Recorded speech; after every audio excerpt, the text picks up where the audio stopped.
ടയേർഡാണ്, മൂഡില്ല, ഒന്നുമില്ല. അന്ന് കോൺടാക്ട് ചെയ്യാൻ നോക്കി, നിനക്ക് ഇറക്ഷൻ ഉണ്ടായില്ല. ഇറക്ഷൻ ഉണ്ടാവാത്തത് കാരണം ഇവള് നിന്നെ ഒന്ന് നോക്കി, നിന്റെ ഈഗോ അവിടെ ഹേർട്ടായി. എനിക്ക് ആദ്യമായിട്ട് ഞാൻ ഈ 6 മാസത്തിൽ എനിക്ക് ഇറക്ഷൻ ആദ്യമായിട്ടാണ് കിട്ടാതിരിക്കുന്നത്. ഭയങ്കര വിഷമിച്ച്. നെക്സ്റ്റ് മന്ത് എത്തി, പീരീഡായി. ആ ദിവസം വന്ന് LH കിറ്റ് ഇട്ട് ഇന്ന് 2 ലൈൻ കളഞ്ഞിട്ട് ഇന്നാ എൻ്റെ ഓവുലേഷൻ എന്ന് തോന്നുന്നു.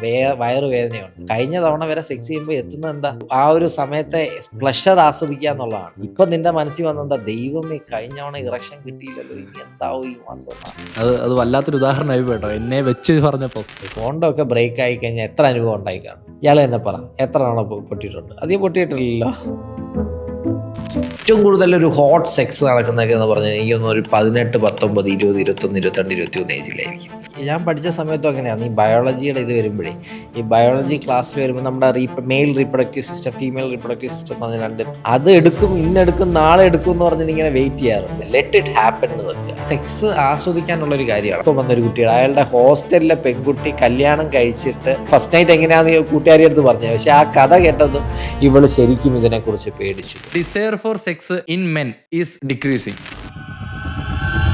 What are the causes of infertility in men? What are the causes of infertility in women? 6 years married, കുറേ ട്രീറ്റ്മെന്റ് എടുത്ത് ഡോക്ടർ ഒന്നും ആവുന്നില്ല. സ്കാൻ ചെയ്യാനുള്ള പ്രോബ് ഇൻസേർട്ട് ചെയ്യുമ്പോൾ ഒട്ടും ഇൻസേർട്ട് ആവുന്നില്ല. ക്ലൗഡ് ഫിംഗർ വെച്ച് ഞാനൊന്ന് ഒരു ചെറുതായിട്ടൊന്ന് ഇൻസേർട്ട് ചെയ്തപ്പോൾ ഹൈമൻ ഇപ്പോഴും ഉണ്ട്. സാർ ഈ പറഞ്ഞല്ലോ 1.5 ലക്ഷം മുതൽ 2 ലക്ഷം രൂപ വരെ ചിലവാക്കി IVF സൈക്കിൾ 1, 2, 3 തവണ ചെയ്ത് ഫെയിലായിപ്പോയി. അപ്പോൾ ആ വ്യക്തിയുടെ മെന്റൽ സ്റ്റേജ് നമ്മളൊന്ന് മനസ്സിലാക്കണം. ഒരു തവണ ഫെയിലായി, 2 തവണ ഫെയിലായി കഴിയുമ്പോഴത്തേക്ക് ഈ പെൺകുട്ടി ചിലപ്പോൾ എന്തെങ്കിലും പറഞ്ഞാണ്. ഇത് മിക്കവാറും ചിലപ്പോൾ ഇവൻ പോകുന്ന ചിലപ്പോൾ ഒരു പ്രോസ്റ്റിറ്റ്യൂട്ടിൻ്റെ അടുത്തായിരിക്കും പോകുന്നത്. ഒരു സെക്ഷുവൽ ഇന്റർകോഴ്സിൽ എത്തുമ്പോൾ അവന് ഈ ഒരു ഡയലോഗ് ആയിരിക്കും ഓർമ്മ വരും. ഫോണ് കാരണം പല മിസ്കൺസെപ്ഷൻ ഉണ്ടാവാം.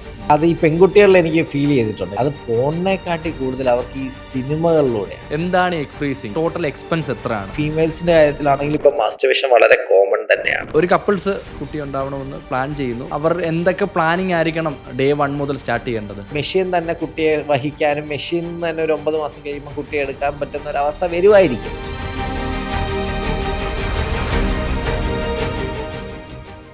ഇൻഫെർട്ടിലിറ്റിയുടെ മേജർ കോസുകൾ എന്താണ്? അതെനിക്ക് 2 സെക്ഷനായിട്ട് പറഞ്ഞാൽ അത്രയും നല്ലത്. ഒന്ന്, what are the cause of infertility in men, at the same time what are the cause of infertility in woman. ഞാനൊരു അഭിചാരിയായി.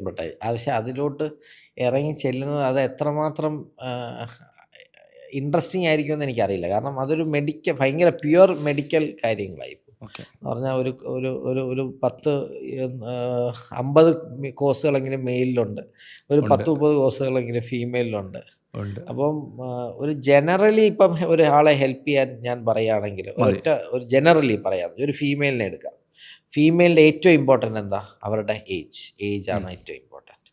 അപ്പം ഏജ് കൂടുന്ന ഒരു കപ്പിളാണ്. അത് ജസ്റ്റ് ഒന്ന് പറഞ്ഞിട്ട് പോവാം. ഏജ് കൂടുന്ന ഒരു കപ്പിളാണ്. ഒരു 32 ഇയേഴ്സ് ആയ ഒരു പെൺകുട്ടിയാണ്, ഇതുവരെ കല്യാണം കഴിച്ചിട്ടില്ല. 35ലാണ് കല്യാണം കഴിക്കാൻ ആലോചിക്കുന്നത്. എന്നാൽ ആ കുട്ടി ഊസൈറ്റ് ഫ്രീസിങ്ങിനെ കുറിച്ച് ആലോചിക്കുന്നത് നന്നായിരിക്കും. എഗ് ഫ്രീസിങ്ങിനെ. അപ്പം അതിനെക്കുറിച്ച് വേണമെങ്കിൽ നമുക്ക് പിന്നീട് സംസാരിക്കാം. അപ്പോൾ എഗ് ഫ്രീസിങ് ഒരു ഓപ്ഷൻ ശരിക്കും വരുന്നുണ്ട്, ഗ്രോ ചെയ്യുന്നുണ്ട്. അത് എല്ലാവരും ചിന്തിക്കണം. കാരണം ഇപ്പോൾ ഒരാൾ ഡിവോഴ്സ്ഡായി, ലൈക്ക് 26 ഡിവോഴ്സ്ഡായി, പെൺകുട്ടിയുടെ കാര്യമാണ് പറയുന്നത്. ഇപ്പം ജോലി ചെയ്യുന്നുണ്ട്. ചിലപ്പോൾ ആ കുട്ടി കല്യാണം കഴിക്കാം, ചിലപ്പം കല്യാണം കഴിക്കാതിരിക്കാം. ചിലപ്പം 37ാമത്തെ വയസ്സിലായിരിക്കും തനിക്ക് കല്യാണം കഴിക്കണമെന്ന് തോന്നുന്നത്. പക്ഷെ 37ാമത്തെ വയസ്സിൽ എഗ്ഗ് കാണത്തില്ല. അപ്പോൾ ആ കുട്ടിക്ക് എന്ത് ചെയ്യാൻ പറ്റും? ഒരു 2 to 3 സൈക്കിളിൻ്റെ എഗ്ഗ് ഫ്രീസ് ചെയ്ത് വെച്ചിട്ട് നമുക്ക് അടുത്ത ലൈഫ് മൂവ് ഓൺ ചെയ്യുക. എപ്പോഴെങ്കിലും നമുക്കൊരു പ്രണയം ഉണ്ടാവുകയാണെങ്കിൽ അയാളെ കെട്ടിയിട്ട് കുട്ടി വേണമെങ്കിൽ കുട്ടിയാവുക. കുട്ടിയാവാൻ ശ്രമിച്ചിട്ടായില്ലെങ്കിൽ നേരത്തെ ഉപയോഗിച്ചിരുന്ന എഗ്സ് ഉപയോഗിക്കാം. ഇത് തന്നെയാണ് ഇപ്പോൾ ക്യാൻസർ പേഷ്യൻസിന്, ഒരു റേഡിയേഷൻ വരുന്ന പേഷ്യൻസ്, കീമോ, ചിലപ്പം ഓവറിക്ക് ഡേഞ്ചറായിട്ടുള്ള കീമോസ് കൊടുക്കുന്ന പേഷ്യൻസിനൊക്കെ നമുക്ക് ഈ പറഞ്ഞ ഊസൈറ്റ് ഫ്രീസിങ് എന്ന് പറഞ്ഞ കാര്യം ഉപയോഗിക്കാം. പിന്നെ മൊത്തത്തിൽ ഞാൻ പറയുകയാണെങ്കിൽ, ഒരു സ്ത്രീയെ സംബന്ധിച്ചോളം പറയുകയാണെങ്കിൽ എന്തൊക്കെ പ്രശ്നങ്ങളുണ്ടാവാം? ഒന്ന്, അവളുടെ ഓവറിക്ക് പ്രശ്നമുണ്ടാകും. ഓവറിക്ക് എന്തൊക്കെ പ്രശ്നങ്ങളുണ്ടാവാം? അവർക്ക് PCOD ഉണ്ടാവാം. അണ്ടങ്ങൾ കൂടുന്ന പ്രശ്നങ്ങളുണ്ടാവാം, കുറയുന്ന പ്രശ്നങ്ങളുണ്ടാവാം. ഓവറി എൻഡോമെട്രിയോസിസ് അഫക്റ്റ് ചെയ്യാം. ഇത് 3ആണ് ഒരു കോമൺ ആയിട്ടുള്ള പ്രശ്നം എന്ന് നമ്മൾ പറയുന്നത്. പിന്നെ അങ്ങോട്ട് വരുമ്പോൾ എന്താണ്? തൊട്ടടുത്ത് തന്നെ നിൽക്കുന്ന സാധനം എന്താ? ഫാലോപ്പിയൻ ട്യൂബിൽ എന്തൊക്കെ ഉണ്ടാക്കാം? ബ്ലോക്ക് ഉണ്ടാവാം, വെള്ളക്കെട്ടാവാം, അങ്ങനെയുള്ള കാര്യങ്ങളുണ്ടാവാം. പിന്നെ യൂട്രസ് വരുന്നു. യൂട്രസിന് എന്തൊക്കെ വരുന്നത്? ലൈനിങ്ങിനെ ബാധിക്കുന്ന അഡിനോമയോസിസ് ഉണ്ടാവാം, ഫൈബ്രോയിഡ് ഉണ്ടാവാം, എൻഡോമെട്രിയോസ്, ഈ പറഞ്ഞ കാര്യങ്ങളൊക്കെ യൂട്രസിന്. പിന്നെ ജന്മനുള്ള വൈകല്യങ്ങളുണ്ടാവാം. പിന്നെയും താഴോട്ട് വരുന്നു വജൈന. ഇന്ന് ഞാൻ കണ്ട ഒരു ഇന്നലെ ഇന്നലെ കണ്ട patient, married 8 years. Married 8 years, കുട്ടി ഇതുവരെ ആയിട്ടില്ല.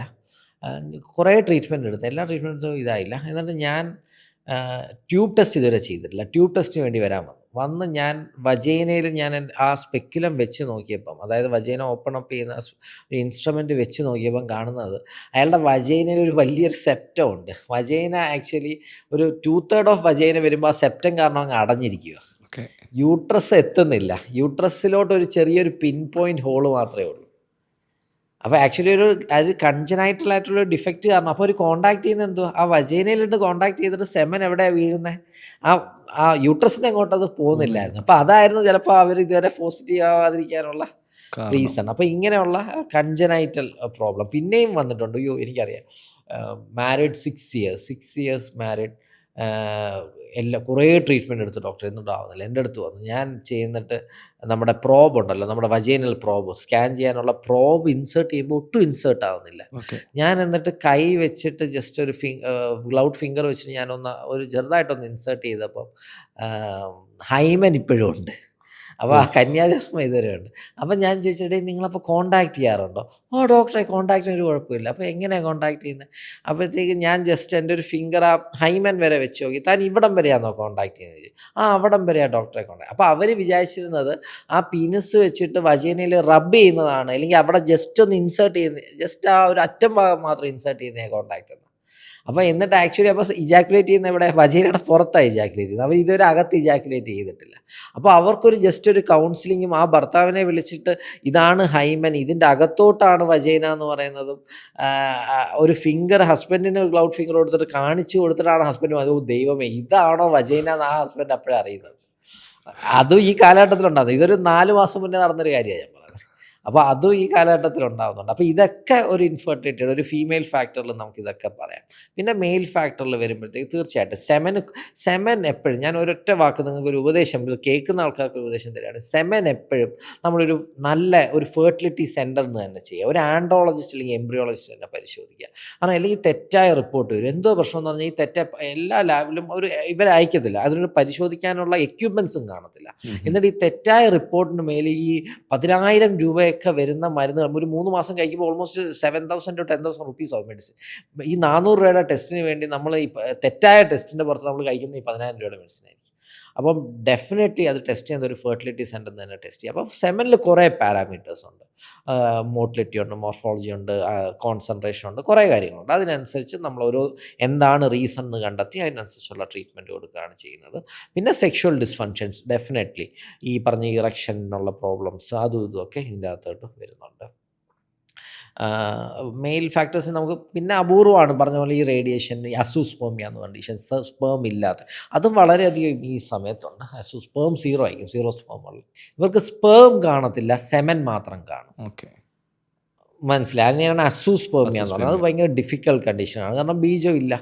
പിന്നെ അതിനെ ബീജത്തിനെ അപ്പം പിന്നെ അതിൻ്റെ പുറകിലുള്ള ഇവാലുവേഷനും കാര്യങ്ങളൊക്കെ ആയിട്ട് മുന്നോട്ട്. ഈ 2 കേസ് ഫാക്ടർ പറഞ്ഞായിരുന്നു, 2 പേഷ്യൻസിൻ്റെ കേസ്. അതിലൊരു പേഷ്യൻ്റെ കേസ് എന്ന് പറയുന്നത് സ്പേമിന് വജൈനിൽ എത്താനുള്ള സ്പേസ് ഇല്ല, അത് അടഞ്ഞിരിക്കുകയാണെന്നുള്ള പറഞ്ഞായിരുന്നു.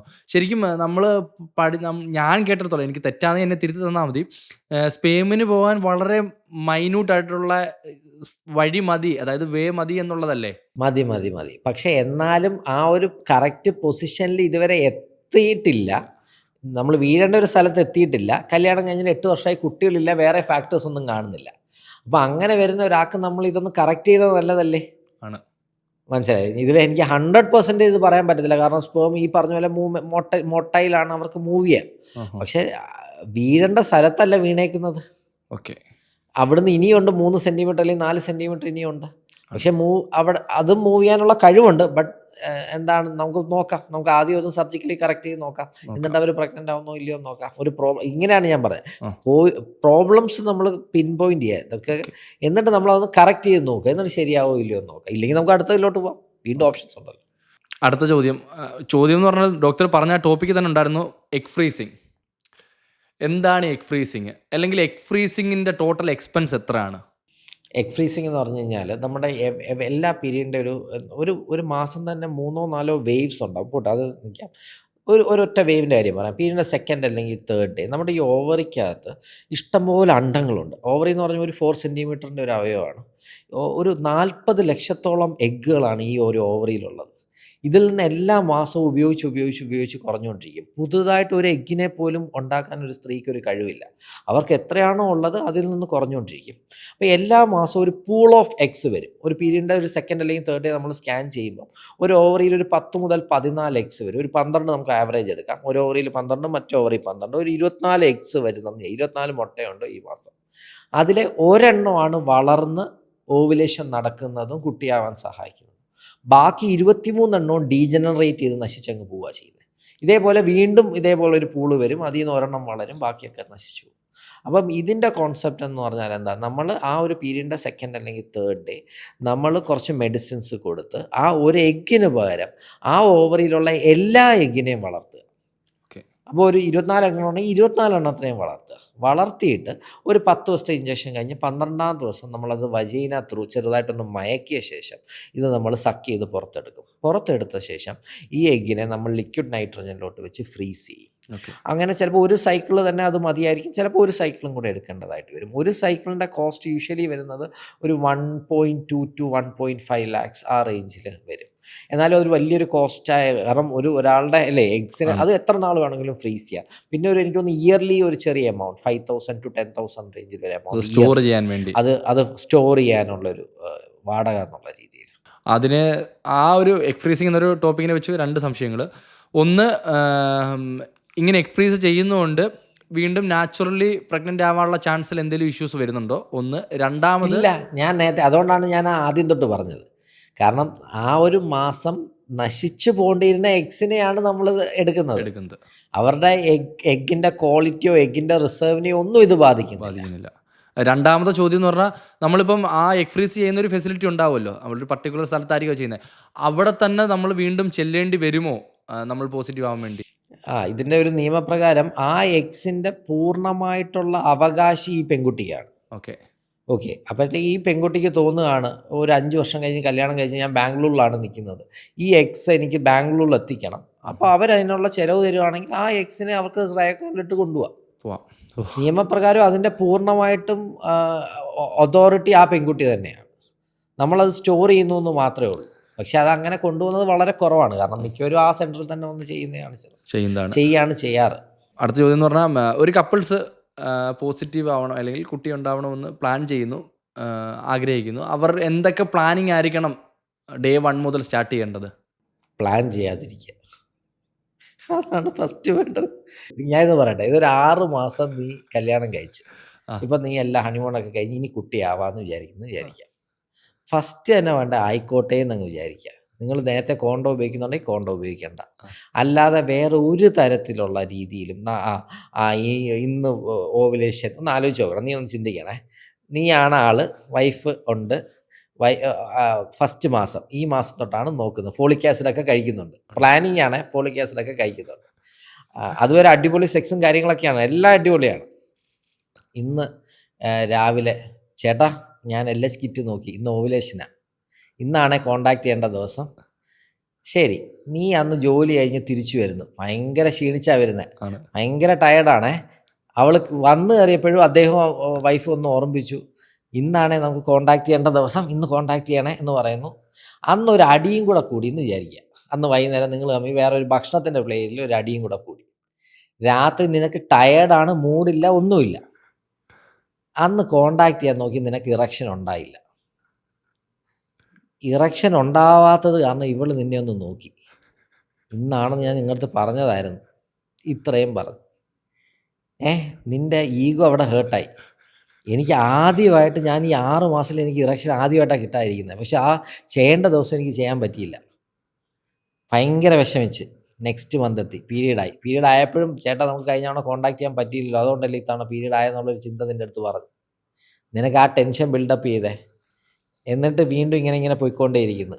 ആ ദിവസം വന്ന് LH കിറ്റിട്ട് നിന്നെ വിളിച്ചു പറഞ്ഞ്, ഇന്ന് 2 ലൈൻ കളഞ്ഞിട്ട് ഇന്നാ എൻ്റെ ഓവുലേഷൻ എന്ന് തോന്നുന്നു, വയറുവേദനയുണ്ട്.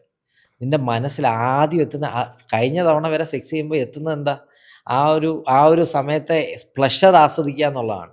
ഇപ്പം നിൻ്റെ മനസ്സിൽ വന്നെന്താ, ദൈവമേ കഴിഞ്ഞ തവണ ഇറക്ഷൻ കിട്ടിയില്ലല്ലോ, ഇനി എന്താവും ഈ മാസം എന്നാണ്. നീ രാത്രിയിലെത്തിയപ്പോൾ അവൾ ഒന്നും കൂടെ സൂചിച്ചു. പക്ഷെ അന്ന് നീ അധികം ടയേർഡല്ല, അന്ന് നീ അധികം ഭക്ഷണവും കഴിച്ചില്ല, എല്ലാം റെഡിയായി നിൽക്കുക. പക്ഷെ നിന്റെ മനസ്സിൽ ഈ തോട്ട് ഇങ്ങനെ വന്നുകൊണ്ടിരിക്കുക, ഇന്ന് ശരിയാവണമെന്നൊക്കെ പറഞ്ഞ് നിൽക്കുക. ഈ സമയത്ത് നമ്മൾ ഈ ഒരു തോട്ട് വരുമ്പോൾ വരുന്ന ഹോർമോൺ അഡ്രിനാലിനാണ്. അല്ലേ, അഡ്രിനാലിൻ വരുന്നതാണ്. നീ ഒരു മത്സരത്തിന് പോകുമ്പോൾ വരുന്ന ഒരു ഹോർമോൺ അഡ്രിനാലിൻ. അഡ്രിനാലിൻ എന്ന് പറഞ്ഞാൽ പട്ടി കടിക്കാൻ വരുന്ന ഹോർമോണാണ്. ഇപ്പം നമ്മളൊരു പട്ടി ഓടിക്കുമ്പോൾ നമുക്ക് വരുന്ന ഹോർമോണാണ്. പട്ടി കടിക്കാൻ വരുമ്പോൾ നിനക്ക് ഇറക്ഷൻ കിട്ടുമോ? ഇല്ല, ടെൻസ്ഡ് ആവും. കിട്ടൂല. അന്നും നടന്നില്ല. അവൾ അന്ന് നിന്നെ ഒരു നോട്ടം നോക്കി. ഇതാണ് മിക്കപ്പോഴും എൻ്റെ അടുത്ത് വരുന്ന കപ്പിൾസ്. ഓക്കെ, പറഞ്ഞ് മനസ്സിലായില്ലേ? ഇപ്പം പഴയ പോലെ ഇറക്ഷൻ ഇല്ല ഡോക്ടറെ, ഇപ്പം 30 കഴിഞ്ഞതിൻ്റെ ആയിരിക്കും. പക്ഷെ ഇതൊന്നും അല്ല സംഭവം. നീ നേരത്തെ പറഞ്ഞ കാര്യം ചെയ്യാൻ തുടങ്ങി, എന്തോ പ്ലാൻ ചെയ്യാൻ തുടങ്ങി. അപ്പോൾ പ്ലാനിങ് പാടില്ല, ലെറ്റ് ഇറ്റ് ഹാപ്പൻ എന്ന് വെക്കുക. സെക്സ് ആസ്വദിക്കാനുള്ളതാണ്, അത് ആസ്വദിക്കുക. അല്ലാതെ അതിൻ്റെ പുറത്ത് നമ്മൾ കുട്ടിക്ക് വേണ്ടിയിട്ട് നമ്മൾ ഒരുമിച്ച് കുളമാക്കാതിരിക്കുക. ലെറ്റ് ഇറ്റ് ഹാപ്പൻ എന്നുള്ള രീതിക്ക് ഫോളിക് ആസിഡിൻ്റെ ടാബ്ലറ്റ് വേണമെങ്കിൽ കഴിക്കാം. വേറെ ഒരു കാര്യവും ഇതിന് ആവശ്യമില്ല. പിന്നെ ശരി, ഒരു 110 കിലോ ഉള്ളൊരു കുട്ടി അല്ലെങ്കിൽ ഒരു 100 കിലോ ഉള്ളൊരു പെൺകുട്ടിയാണെന്ന് വിചാരിക്കുക, അല്ലെങ്കിൽ ഒരു ആൺകുട്ടിയാണെന്ന് വിചാരിക്കുക, അവരൊന്ന് വെയിറ്റ് കുറച്ചിട്ട് കൺസീവ് ചെയ്യുന്നതല്ലേ നല്ലത്. അങ്ങനെയുള്ള കാര്യങ്ങൾ മാത്രം ഒന്ന് ചിന്തിക്കുക. അല്ലാതെ വേറെ ഇതിൻ്റെ പുറകിൽ മനസ്സേ വെക്കാതിരിക്കുക. എന്നിട്ട് ഒരു 6 മാസം 7 മാസം നോക്കിയിട്ട് ആയില്ലെങ്കിൽ വായു, അപ്പം നമുക്ക് എന്താന്ന് പറഞ്ഞാൽ ചെയ്യാം. അത് വല്ലാത്തൊരു ഉദാഹരണമായി കേട്ടോ, എന്നെ വെച്ച് പറഞ്ഞപ്പോൾ.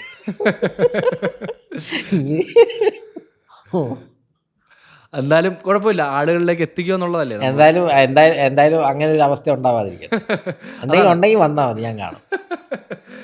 അതാ നമ്മൾ കൂടുതലും ആളുകളിലേക്ക് ഇതിൻ്റെ ഫസ്റ്റ് ഓഫ് ഓൾ ലക്ഷ്യം ഒന്നേ ഉള്ളൂ, ഒരു മനുഷ്യൻ ഹെൽത്തിയായി മാറുക. 2 വ്യക്തികൾ ഹെൽത്തിയായി മാറുമ്പോൾ വളരെ ഹെൽത്തിയായി സംഭവിക്കേണ്ട ഒരു കാര്യമാണ് പ്രഗ്നൻസി എന്നുള്ളതൊരു മെസ്സേജാണ്.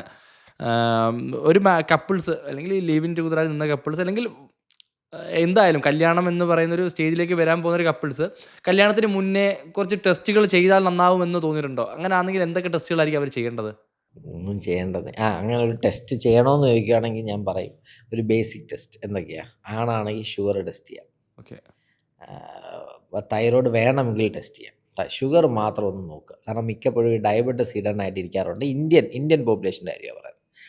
പെൺകുട്ടിയാണെങ്കിൽ എന്ത് ടെസ്റ്റ് ചെയ്യാം? തൈറോയ്ഡ് ഒന്ന് ഒപ്റ്റിമൈസ് ചെയ്താൽ ഒപ്റ്റിമൽ ലെവലാണോ എന്ന് നോക്കുക. ഷുഗർ ഒന്ന് ടെസ്റ്റ് ചെയ്ത് നോക്കുക. ഇത് രണ്ടും മാത്രം മതി, വേറെ ടെസ്റ്റുകളുടെ ഒന്നും ആവശ്യമില്ല. പക്ഷേ ഇനി ഒരു പെൺകുട്ടി പറയാണ് ഞാൻ ഡിലേ ചെയ്യാൻ പോകുന്നു പ്രഗ്നൻസി എന്ന് പറയാണ്, അല്ലെങ്കിൽ അങ്ങനെയുള്ളൊരു പെൺകുട്ടി തീർച്ചയായിട്ടും ടെസ്റ്റ് ചെയ്യേണ്ട ഒരു ബ്ലഡ് ടെസ്റ്റ് AMH എന്ന് പറഞ്ഞാൽ ആൻഡ്രൽ മുള്ളേരിയൻ ഹോർമോൺ എന്ന് പറഞ്ഞൊരു ടെസ്റ്റാണ്. ആൻറ്റി മുള്ളേരിയൻ ഹോർമോൺ എന്ന് പറഞ്ഞൊരു ബ്ലഡ് ടെസ്റ്റാണ് AMH. അത് തീർച്ചയായിട്ടും ഒന്ന് ചെക്ക് ചെയ്യുക. ചെക്ക് ചെയ്യുന്നത് എന്തിനാണ്? നമുക്ക് നേരത്തെ ഞാൻ പറഞ്ഞില്ലേ, ബാക്കി ഓവറിയിൽ എത്ര റിസർവ് ഉണ്ട്, എത്ര അണ്ടങ്ങൾ ആ പെൺകുട്ടിക്ക് ബാക്കിയുണ്ടെന്നുള്ളത്, അത് നമുക്ക് ഈ ടെസ്റ്റിൽ നിന്ന് അറിയാൻ സാധിക്കും. അപ്പോൾ അതൊരു നോർമൽ ലെവലാണെങ്കിൽ പിന്നെ ടെൻഷൻ വേണ്ടല്ലോ. പക്ഷേ ഇപ്പം അത് നോർമൽ വേണ്ട ഒരു 3.5 to 4.5 ഇടയിലാണ്. ഇപ്പോൾ അതൊരു 1.5 വന്നു. എന്നിട്ട് ആ പെൺകുട്ടി വിചാരിക്കുന്നതാണ്, ആ പെൺകുട്ടിയുടെ പ്ലാൻ എന്ന് പറഞ്ഞാൽ 3 വർഷം കഴിഞ്ഞിട്ട് കുട്ടിയാവാനായിരുന്നു. പക്ഷേ AMH വന്നത് 1.5. ഒരിക്കലും ചെയ്യരുത്. കാരണം 3 വർഷം കഴിഞ്ഞിട്ട് നിങ്ങൾക്ക് സ്വന്തം കുട്ടി കിട്ടത്തില്ല. അപ്പം ഒന്നുകിൽ എഗ് ഫ്രീസ് ചെയ്യുക, അല്ലെങ്കിൽ ഉടൻ തന്നെ കുട്ടിയാവാനുള്ള കാര്യങ്ങൾ ചെയ്യുക. അപ്പോൾ ആ ഒരു പോയിൻ്റ് നമുക്ക് കിട്ടും ഈ AMH എന്ന് പറഞ്ഞൊരു ബ്ലഡ് ടെസ്റ്റ് ചെയ്യുന്നതിലൂടെ. അപ്പം അത് ഒന്ന് ടെസ്റ്റ് ചെയ്യാൻ പറയാറുണ്ട്. പിന്നെ തൈറോയിഡും ഷുഗറും ഓക്കെ ആണോ എന്ന് നോക്കുക. അത്രയേ ഉള്ളൂ.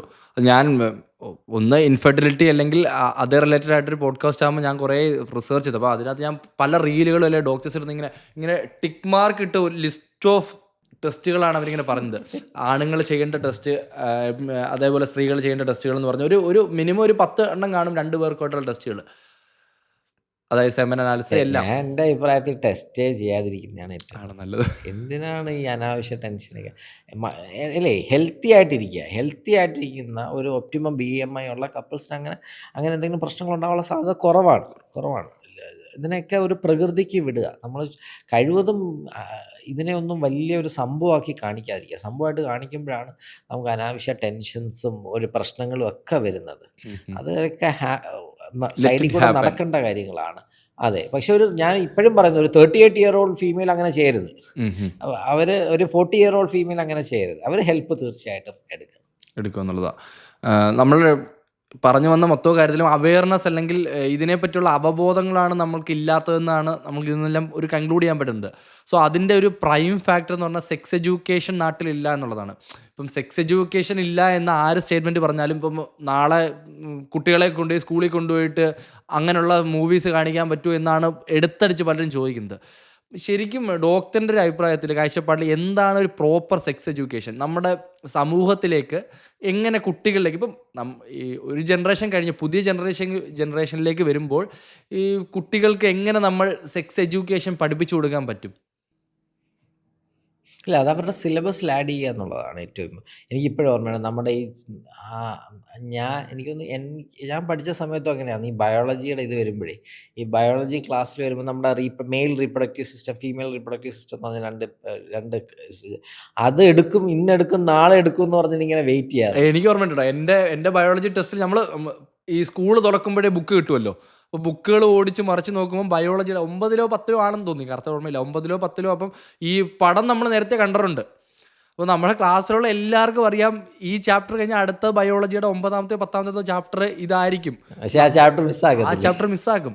പക്ഷെ അത് മാറിയല്ലോ. ഇപ്പം നമ്മുടെ സർക്കാർ തന്നെ അഡോളസെന്റ് ഹെൽത്ത് എന്ന് പറഞ്ഞിട്ട് ക്ലാസ് എല്ലാ സർക്കാർ സ്കൂളിലും കണ്ടക്ട് ചെയ്യുന്നുണ്ട്. ഞാനും കുറേ പോയി എടുത്തിട്ടുണ്ട്. ഒരു 8, 9, 10 ക്ലാസ്, 11, 12 ക്ലാസ്സുകളിൽ ഇപ്പോൾ സെക്ഷുവൽ ഹെൽത്തിൻ്റെ ക്ലാസ് ഇത് കിട്ടുന്നുണ്ട്, അവയർനെസ് കിട്ടുന്നുണ്ട്. ശരിക്കും വ്യത്യാസം അതിൽ വന്നിട്ടുണ്ട്. ഇപ്പോൾ ആ കുട്ടികൾക്കൊക്കെ ഇപ്പോൾ ഇതിനെക്കുറിച്ച് വളരെ വ്യക്തമായ ധാരണയുണ്ടെന്ന് തന്നെയാണ് എൻ്റെ വിശ്വാസം. അല്ലാതെ അവർ ധാരണയൊന്നുമില്ലാതെ വരുന്നില്ല. അപ്പം അത് ഒരു പരിധിവരെ കവേർഡപ്പായി. ഇപ്പം ആ ഒരു സ്റ്റിഗ്മ ഇപ്പം ഇല്ലെന്ന് തന്നെയാണ് എനിക്ക് തോന്നുന്നത്. അപ്പം ഇപ്പം എല്ലാ കുട്ടികൾക്കും അറിയാം. കാരണം ഇപ്പോൾ അവരുടെ പ്രോപ്പർ ക്ലാസ്സസ് നടത്തുന്നുണ്ട്. ഗൈനക്കോളജിസ്റ്റുകൾ തന്നെയാണ് ഈ ക്ലാസ് നടത്തുന്നത്. അപ്പം അല്ലെങ്കിൽ സെക്ഷുവൽ ഹെൽത്ത് പ്രാക്ടീസ് ചെയ്യുന്ന ഡോക്ടേഴ്സ്, അപ്പോൾ അവർക്കൊരു പ്രോപ്പർ ക്ലാസ് കൊടുക്കുന്നുണ്ട്. നല്ലൊരു കാര്യമാണ്. ഡോക്ടറിൻ്റെ ഒരു അഭിപ്രായത്തിൽ എങ്ങനെ ആയിരിക്കണം ഈ സെക്ഷുവൽ എഡ്യൂക്കേഷൻ കുട്ടികളിൽ പഠിപ്പിക്കേണ്ടത്? ബൈ കൗൺസിലിംഗ് ത്രൂ ആണോ? അല്ല, ഇതിനെക്കുറിച്ച് പറഞ്ഞു കൊടുക്കണം. ഇത് ബേസിക്കലി എന്താണ് സെക്സ്, എന്താണ് മെയിൽ സെക്ഷൽ ഓർഗൻ, എന്താണ് ഫീമെയിൽ സെക്ഷൽ ഓർഗൻ, എന്തൊക്കെയാണ് ചേഞ്ചസ് ആണ് നടക്കുന്നത്, അവരുടെ ശരീരത്തിലുണ്ടാകുന്ന ചേഞ്ചസ് എന്തൊക്കെയാണ്, ഫീമെയിൽ സെക്ഷൽ ചേഞ്ചസ് എന്തൊക്കെയാണ്, എന്തൊക്കെ പ്രശ്നങ്ങളുണ്ടാവാം, എന്താണ് PCOD, ഈ കാര്യങ്ങൾ എന്താണ് ഒരു സെക്ഷൽ ഇൻ്റർകോഴ്സ് എന്ന് പറഞ്ഞു കഴിഞ്ഞാൽ, ഈ വജൈനയ്ക്കകത്തോട് ഈ പീനിസ് കയറുന്ന കാര്യങ്ങൾ, അല്ലെങ്കിൽ എന്താണ് മാസ്റ്റർബേഷൻ മോശമുള്ള കാര്യമാണോ, അല്ലെങ്കിൽ ഇജാക്കുലേഷൻ എന്താണ്, ഏത് ദിവസം കോണ്ടാക്ട് ചെയ്യുമ്പോഴാണ് ഇത് വരുന്നത്, കോൺട്രാസെപ്റ്റീവ് മെത്തേഡ്സ് എന്തൊക്കെയാണ്, ഓരോ കോൺട്രാസെപ്റ്റീവ് മെത്തേഡ്സ് ഉപയോഗിക്കുമ്പോൾ ഉണ്ടാകുന്ന ബെനിഫിറ്റ്സ് എന്തൊക്കെയാണ്, ഈ കാര്യങ്ങളെല്ലാം ഉൾപ്പെടുത്തുന്ന ഒരു ക്ലാസ് ആയിരിക്കും നമ്മുടെ ഒരു സെക്ഷുവൽ ഹെൽത്തിൻ്റെ, അഡോളസെൻ്റ് സെക്ഷുവൽ ഹെൽത്തിൻ്റെ ക്ലാസ് എന്ന് പറയുന്നത്. സെക്ഷുവൽ ഹെൽത്തിനെ പറ്റി ഒരു അമ്മയുടെ വീഡിയോ യൂട്യൂബിലാണ്. ഒരു അമ്മ ആ കുട്ടിയെ പറഞ്ഞ് പഠിപ്പിക്കുകയാണ് സെക്ഷൽ എഡ്യൂക്കേഷനെ പറ്റി. ഈ ഡോക്ടർ പറഞ്ഞ എല്ലാ കാര്യങ്ങളും പഠിപ്പിക്കുക. അപ്പോൾ അതിനകത്ത് ആളുകൾക്ക് കമൻ്റ് ഇടുമ്പോൾ അതിന് റിയാക്ഷൻ കൊടുക്കാൻ പറ്റില്ല. അപ്പോൾ അതിൽ ടോപ്പ് മോസ്റ്റ് കമൻ്റായിട്ട് വന്നത്, ഇതെല്ലാം പഠിപ്പിച്ച നിൻ്റെ കുട്ടി ഈ പറഞ്ഞ കല്യാണം കഴിക്കുന്നതിന് മുന്നേ തന്നെ ഇതുമായി ആ രീതിയിലേക്ക് പോകും എന്നുള്ളൊരു കമൻ്റായിട്ട്. അത് വളരെ നല്ല കാര്യമില്ല. ഈ കല്യാണം കഴിച്ചിട്ട് ചെയ്യേണ്ടൊന്നും കാര്യമല്ലല്ലോ സെക്സ് എന്ന് പറയുന്നത്. അതും അതൊക്കെ ഇല്ലേ, ആ ചിന്തയൊക്കെ വെച്ചുകൊണ്ടിരിക്കാൻ തുടങ്ങി കഴിഞ്ഞാൽ എന്തല്ലേ നമ്മുടെ കല്യാണത്തെ എന്തിനാണ് കല്യാണം കഴിക്കുന്നതിനാ സെക്സ്? ഒരിക്കലും കല്യാണവും സെക്സുമായിട്ടൊന്നും ഇതാക്കരുത്. കാരണം അല്ല, അത് സെക്സ് ആസ്വദിക്കാനുള്ളൊരു കാര്യമാണ്. എനിക്ക് എപ്പോഴും സെക്സ് ഏറ്റവും കൂടുതൽ പവർഫുൾ ആവുന്നതും, സെക്സ് ഞാൻ പറയുന്നത് ഒരു ഇൻറ്റിമസി അല്ല എന്ന് പറഞ്ഞാൽ ഒരു സ്നേഹമല്ല ഞാൻ പറയുന്നത്, അല്ലാതെ ഒരു വികാരത്തിൻ്റെ പുറത്ത്, ഒരു സെക്ഷൽ ഡ്രൈവിൻ്റെ പുറത്ത് ഏറ്റവും കൂടുതൽ ഒരു ഹോട്ട് സെക്സ് നടക്കുന്നതൊക്കെ എന്ന് പറഞ്ഞാൽ എനിക്കൊന്നും ഒരു 18, 19, 20, 21, 22, 23 ഏജിലായിരിക്കും അല്ലേ. ആ സമയത്തായിരിക്കും നമ്മുടെ ആ ഹോർമോണൊക്കെ ഏറ്റവും പീക്ക് ചെയ്യുന്നൊരു സമയം. അപ്പോൾ ആ സമയം ഇതെല്ലാം അടക്കി വെച്ചുകൊണ്ട് ആ ഒരു ഏജൊക്കെ കഴിഞ്ഞിട്ട് ഒരു 34ാമത്തെ വയസ്സിൽ കെട്ടുന്ന ചെക്കൻ ഇതുവരെ സെക്സ് ചെയ്തിട്ടില്ലെന്ന് പറഞ്ഞാൽ ഞാൻ പറയും അവൻ്റെ ജീവിതം അവൻ നശിപ്പിച്ചാണ്. അവർ അങ്ങനെ കെട്ടിയ കുറേ പേര് കാണും. ഞാൻ അവരുടെ അടുത്ത് സോറി പറയുന്നു. പക്ഷേ അത് ശരിയാണോ? അത് കാരണം അവൻ ആസ്വദിക്കേണ്ട ഏജിൽ അവനൊന്നും ആസ്വദിച്ചിട്ടില്ല. എന്നിട്ട് 31ാമത്തെ വയസ്സിൽ ഞാൻ ആദ്യമായിട്ട് എൻ്റെ അടുത്ത് വന്ന പേഷ്യൻസ് ഉണ്ട്, ഡോക്ടറെ ഞാൻ ഇതിനു മുന്നേ എനിക്ക് അങ്ങനെ, ഞാൻ അവരോട് ചോദിച്ചോളൂ, നീ പിന്നെ എന്ത് ചെയ്തുകൊണ്ടിരുന്നു ഇത്രയും നാൾ? അതിൻ്റെ കറക്റ്റ് വാക്കതല്ല, അത് എന്തുകൊണ്ടത് ചെയ്തില്ല. പക്ഷെ അത് അങ്ങനെയല്ലല്ലോ. കാരണം ഒരിക്കലും നമ്മൾ സെക്സ് എന്ന് പറയുന്നത് ആകെ ശ്രദ്ധിക്കേണ്ട ഞാനൊരു കാര്യം, അവൻ്റെ പുറകിലൊരു ഇഷ്ടം വേണം. ഒരാളെ ഫോഴ്സ്ഫുള്ളി അതിലോട്ട് കൊണ്ടുപോകരുത്. അതൊരു മെയിലായിക്കോട്ടെ ഫീമെയിലായിക്കോട്ടെ, രണ്ടുപേരും പരസ്പര ഇഷ്ടത്തോടെ അംഗീകരിച്ച് വേണം അത് ചെയ്യാൻ. അല്ലാതെ ഒരു ഫോഴ്സും അതിൻ്റെ അകത്ത് ഉണ്ടാവാൻ പാടില്ല. അത് കല്യാണത്തിന് മുന്നേ ആണെങ്കിലും ഈവൻ കല്യാണം കഴിച്ച കപ്പിളാണെങ്കിലും ഭർത്താവ് ഭാര്യയെ ഒരിക്കലും ഫോഴ്സ് ചെയ്ത് ഒരിക്കലും ഇതിലോട്ട് കൊണ്ടുപോകാൻ പാടില്ല.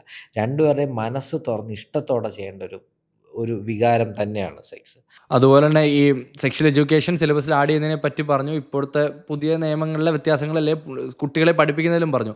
അതുപോലെ തന്നെ ഇതേ ടോപ്പിക്കിൽ സെക്സ് എന്ന് പറയുന്ന ടോപ്പിക്കിനെ പറ്റി പേരൻസ് കുട്ടികളെ പഠിപ്പിച്ചു കൊടുക്കേണ്ടതായിട്ടുണ്ടല്ലോ. സോ ആസ് എ ഫാദർ, ഒരു അച്ഛൻ എന്ന രീതിയിലും ഒരു ഗൈനക്കോളജി ഇൻഫെർട്ടിലിറ്റി ഡോക്ടർ എന്ന രീതിയിലും ഉണ്ണികൃഷ്ണൻ എന്ന് പറയുന്ന വ്യക്തി കുട്ടികളെ എങ്ങനെ പഠിപ്പിക്കാം സ്വന്തം മകനെ? ഞാൻ ഇതുവരെ സത്യം പറഞ്ഞു കഴിഞ്ഞാൽ അതിനെക്കുറിച്ച് പറഞ്ഞു കൊടുത്തിട്ടില്ല. കുറച്ചും കൂടെ കഴിയുമ്പോൾ എൻ്റെ ഇൻസ്റ്റാ വീഡിയോസ് കാണിച്ചു കൊടുക്കാമെന്ന് ഞാൻ വിചാരിക്കും. ഇത് ഞാൻ പറഞ്ഞു കൊടുത്തിട്ടില്ല. പക്ഷേ ഞാൻ എപ്പോഴും ലൈനുണ്ടോ, ലൈനിൻ്റെ പേരും കാര്യങ്ങളൊക്കെ എനിക്കറിയാം. അതൊക്കെ ഞങ്ങൾ തമ്മിൽ പരസ്പരം ഡിസ്കസ് ചെയ്യാറുണ്ട്. പക്ഷേ ഒരു സെക്ഷൽ ഹെൽത്ത് എന്നുള്ള രീതിയിൽ എനിക്ക് തോന്നുന്നു 1 വയസ്സും കൂടെ കഴിയട്ടെന്ന് തോന്നുന്നു. കാരണം ഇപ്പോഴും ഒരു പിള്ളേരല്ലേ, കുട്ടികളാണ്. 10 വയസ്സായതല്ലേ ഉള്ളൂ. 1 വയസ്സും കൂടെ കഴിയുമ്പോഴത്തേക്ക് ഞാൻ പഠിച്ചു കൊടുക്കുക. ഈ ബാഡ് ടച്ച് ഗുഡ് ടച്ച് ഇതൊക്കെ എനിക്ക് തോന്നുന്നു വൈഫ് പഠിപ്പിച്ചു കൊടുത്തിട്ടുണ്ടെന്ന് തോന്നുന്നു. പക്ഷേ പ്രണയം ഞങ്ങൾ ഡിസ്കസ് ചെയ്യാറുണ്ട്. ഞാൻ എപ്പോഴും പറയാറുണ്ട്, മോളടുത്ത് പ്രത്യേകം രണ്ടുപേർത്തും പറയാറുണ്ട്, ഞാൻ കെട്ടിച്ച് വിടത്തില്ലെന്ന് ഞാൻ പറഞ്ഞിട്ടുണ്ട്. ഞാൻ കല്യാണം കഴിപ്പിച്ച് വിടത്തില്ല. നിങ്ങൾ ആളെ സെലക്ട് ചെയ്ത് എൻ്റെ അടുത്ത് വരിക. ജാതി മതം പ്രശ്നമില്ല, ഇന്ത്യൻ അല്ലെങ്കിൽ അത്രയും നല്ലത്. അപ്പോൾ അത് ഞാൻ പറഞ്ഞിട്ടുണ്ട്. പിന്നെ നിങ്ങൾ ലിവിങ് ടുഗദറൊക്കെ കൂടെയൊക്കെ നിന്ന ശേഷം മതി കെട്ടുന്നത്, ഇതൊക്കെ ഞാൻ പറഞ്ഞിട്ടുണ്ട്. ഒരു കപ്പിൾസ് ഇൻഫെർട്ടൈൽ ആണെന്ന് ഡോക്ടറിന് പ്രൂവ് ആയി ബൈ ടെസ്റ്റ് സ്കാനിങ്. എന്തായിരിക്കും ട്രീറ്റ്മെൻറ്റ്? എന്തൊക്കെ ടൈപ്പ് ഓഫ് ട്രീറ്റ്മെൻറ്റ്സ് ആണ് നമുക്ക് ഇൻഫെർട്ടിലിറ്റി ഉള്ളത് ഇപ്പോൾ അവൈലബിൾ ആയിട്ടുള്ളത്? അത് ഒരു വലിയ ടോപ്പിക്കാണ്. ഞാൻ ഒന്ന് ഓടിച്ച് പറയുകയാണെങ്കിൽ, ഇപ്പം ഒരു പി സി ഒ പേഷ്യൻ്റ് അവർക്ക് പ്രശ്നം ഓവുലേഷൻ നടക്കുന്നില്ലെന്നല്ലേ ഉള്ളൂ. ആ ഒരു പേഷ്യൻറ്റിനെ ചുമ്മാ പോയി IVF ചെയ്യേണ്ട ആവശ്യമില്ല. ഒരു mild P C O, moderate P C O ആണെങ്കിൽ എളുപ്പത്തിൽ നമുക്ക് ഓവുലേഷൻ നടത്താനുള്ള ഡ്രഗ്സും കാര്യങ്ങളൊക്കെ ഉണ്ട്. ഓവുലേഷൻ നടത്തുക, അവരുടെ പ്രശ്നം എന്താണെന്ന് കണ്ടെത്തുക, അത് ചെയ്യുക. ഇപ്പോൾ ട്യൂബൽ ബ്ലോക്കാണെന്ന് കണ്ടുക. ട്യൂബൽ ബ്ലോക്ക് ആണെങ്കിൽ പിന്നെ അവിടെ ഇട്ട് യൂഷ്വലി അത് പണിതിട്ട് ഭയങ്കര കാര്യമൊന്നുമില്ല. ഞാൻ യൂഷ്വലി IVF സജസ്റ്റ് ചെയ്യാറുണ്ട്. അപ്പോൾ എന്താണോ ഡിസീസ് അതിനനുസരിച്ചാണ് നമ്മൾ ട്രീറ്റ്മെൻറ്റ് ഇതാക്കുന്നത്. അല്ലാതെ ഒരു സ്റ്റെപ്പ് ലാഡർ പാറ്റേൺ ഒന്നുമില്ല. ആദ്യം ഇത് ചെയ്ത്, അത് നടന്നില്ല ഇത് ചെയ്ത്, അത് നടന്നില്ല ഇത്. അതിനെക്കാട്ടി കൂടുതൽ എന്താണോ ഒരു പ്രശ്നം അതിനനുസരിച്ചൊരു ട്രീറ്റ്മെൻറ്റ് പ്ലാൻ ഓരോ പേഷ്യൻറ്റും ഇൻഡിവിജ്വലൈസ് ചെയ്ത് ഉണ്ടാക്കുക. അത് തന്നെയാണ് വേണ്ടതെന്നാണ് എനിക്ക് തോന്നുന്നത്. അപ്പോൾ അതിന് ഇപ്പോൾ ഇഷ്ടംപോലെ ഓപ്ഷൻ ഉണ്ട്. ഞാൻ നേരത്തെ പറഞ്ഞ സ്പേം ഇല്ലാത്തൊരു മനുഷ്യന് തന്നെ സ്പേം കിട്ടാനുള്ള, സ്പേം നമുക്ക് റിട്രീവ് ചെയ്യാനുള്ള മെത്തേഡ്സ് ഉണ്ട്. മൈക്രോ ടെസ്സ തുടങ്ങിയുള്ള നമുക്ക് ഒരു വൃഷ്ണം നമ്മൾ കീറി നമുക്ക് എവിടെയെങ്കിലും സ്പേം ഉണ്ടോ എന്ന് നോക്കി ആ സ്പേം എടുത്തിട്ട് എഗ്ഗുമായിട്ട് നമുക്ക് ചേർക്കാം, ഇക്സ് ചെയ്യാനും അതിൽ നിന്ന് കുട്ടി ഉണ്ടാക്കാനുള്ള വഴികളുണ്ട്. ഇപ്പോൾ AI വന്നതോടെ AI കണ്ടുപിടിക്കും ഇതിൽ ഏത് എഗ്ഗാണ് നല്ലത്, അല്ലെങ്കിൽ ഏത് സ്പേമാണ് നല്ലത്, എന്നിട്ട് ഇവർ ഏത് തമ്മിൽ യോജിപ്പിച്ച് കഴിഞ്ഞാൽ കുട്ടി ബെറ്റർ ആവും എന്നുള്ള കണ്ടുപിടിക്കാനുള്ള മെത്തേഡ്സ് ഇപ്പം വന്നിട്ടുണ്ട്.